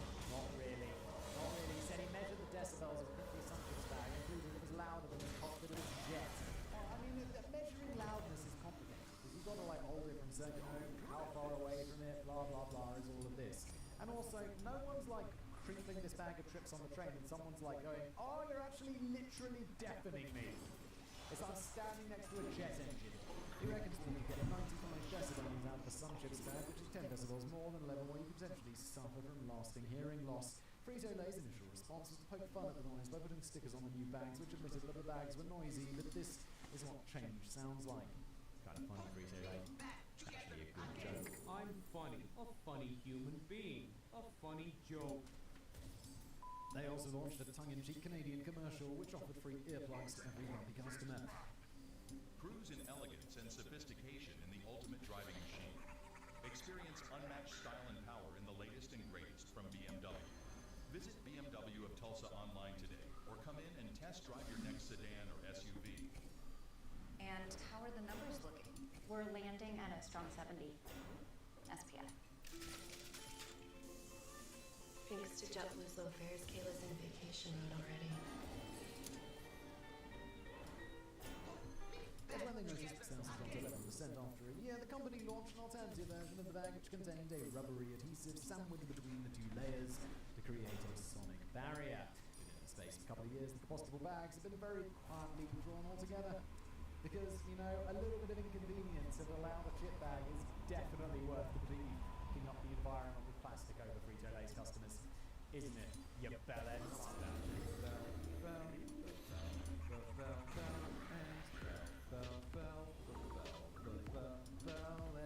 It's interesting that Frito-Lay's chose to pilot the compostable bags on some ships rather than any of their much bigger brands of chips, say Fritos or Lay's. I imagine the assumption was that the Sun Chips demographic of 300 hippies would be listening to kick up a racket if they thought they were helping to save the earth. Reasonably so, but it turns out they were cocks. But even that is developed to run fair after the consumer reports dumped his empty packets on the compost and checked on them 4 weeks later, found them being exactly the same state. Frito-Lay's clearly had their fingers in their ears and a whole other process. Mac and you. Heinz appeared to be at it again in 2016, not content with taking the salt out of HP brown sauce in the UK. They now decided to piss off customers again on the other side of the Atlantic by cleaning up Kraft macaroni and cheese, sold as cheesy pasta in most other countries, and Kraft dinner in Canada, where it's particularly popular. Kraft Heinz made a controversial decision to remove the artificial preservatives, flavors, and dyes from the US version of their mac and cheese. And as we've already discussed, Americans hate anything natural. The snack would retain its strangely throbbing yellow and orange glow, but the colour would now come from natural spices such as turmeric and paprika rather than the artificial food dyes yellow 5 and yellow 6. It's like, what would you rather colour your food, America? Yellow dye number 6 or paprika? As you say it, we call it paprika. Or paprika. You're welcome. They're like, yellow dye number 5, like my mama used to make it. Okay. This was apparently in response to concerned parents who felt that their children should be receiving the benefits of healthier ingredients and improved nutrition when stuffing their faces full of macaroni and cheese. Not unreasonable parents. But the parent company, Kraft Heinz, were also wary of the potential backlash from angry old-school mac and cheese enthusiasts who are likely to demand the basic human right of being able to buy foods bleached in artificial food dyes. Should enshrine it in that thing. The Constitution. So here's what they did. In March 2016, they launched a marketing campaign fronted by the Late Late Show host Craig Kilborn, which unveiled the healthier new ingredients of Kraft mac and cheese. Why is it late? Why not just call it the Late Show or the Later Show? This is supposed to be funny. It's not very funny. You're funny. But there was a surprise twist. At the very end of the commercials, ears were left reeling from the words, "We'd invite Americans to try out our new recipe," but they most likely already have. In what Kraft Heinz proudly dubbed the world's largest blind taste test, it turns out that the company had already switched their ingredients a few months earlier. And even though 50 million boxes of the new mac and cheese had been shipped across the US, nobody had raised even the slightest quiet grumble. I mean, the new ingredients were mentioned in tiny print on the packaging, but nobody in their right minds is going to randomly check out the ingredients of a product they've already been buying for about 75 years. Some disgruntled customers launched a petition on change.org under the banner of #WeNoticed. I don't care. Although this was very noticeable after the announcements, and it only managed to attract about 70 supporters. Deceiving your customers is a weird way of going about things, though. I'm not sure if Kraft Heinz were genuinely hoping their customers would chuckle at the TV screens and proclaim, "Oh, you got me there, Kraft Heinz, you devil, you!" It seems more likely to me that they would throw a brick through their TV sets and switch to a different brand of macaroni and cheese. Why just accept it? Just be like, it's fine. plain yellow dyes number 6 and 5, or who cares, like artificial, whatever. Just, what's people's problem? Just eat the shit. Eat it. Stuff it in your fat face.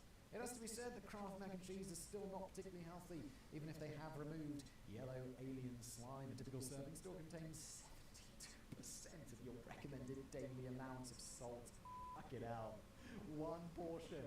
So that, and no one has one portion. It's like you look at a cereal box and it's like one portion. You're like, bro, I have more than 3 cornflakes for breakfast, Kellogg's. You fucks. So that's where Heinz has been hiding on those bowls of HB brown sauce. They kept us in the dark over that one too. Approach the next bowl of Heinz ketchup with extreme caution. Thank you, Danny.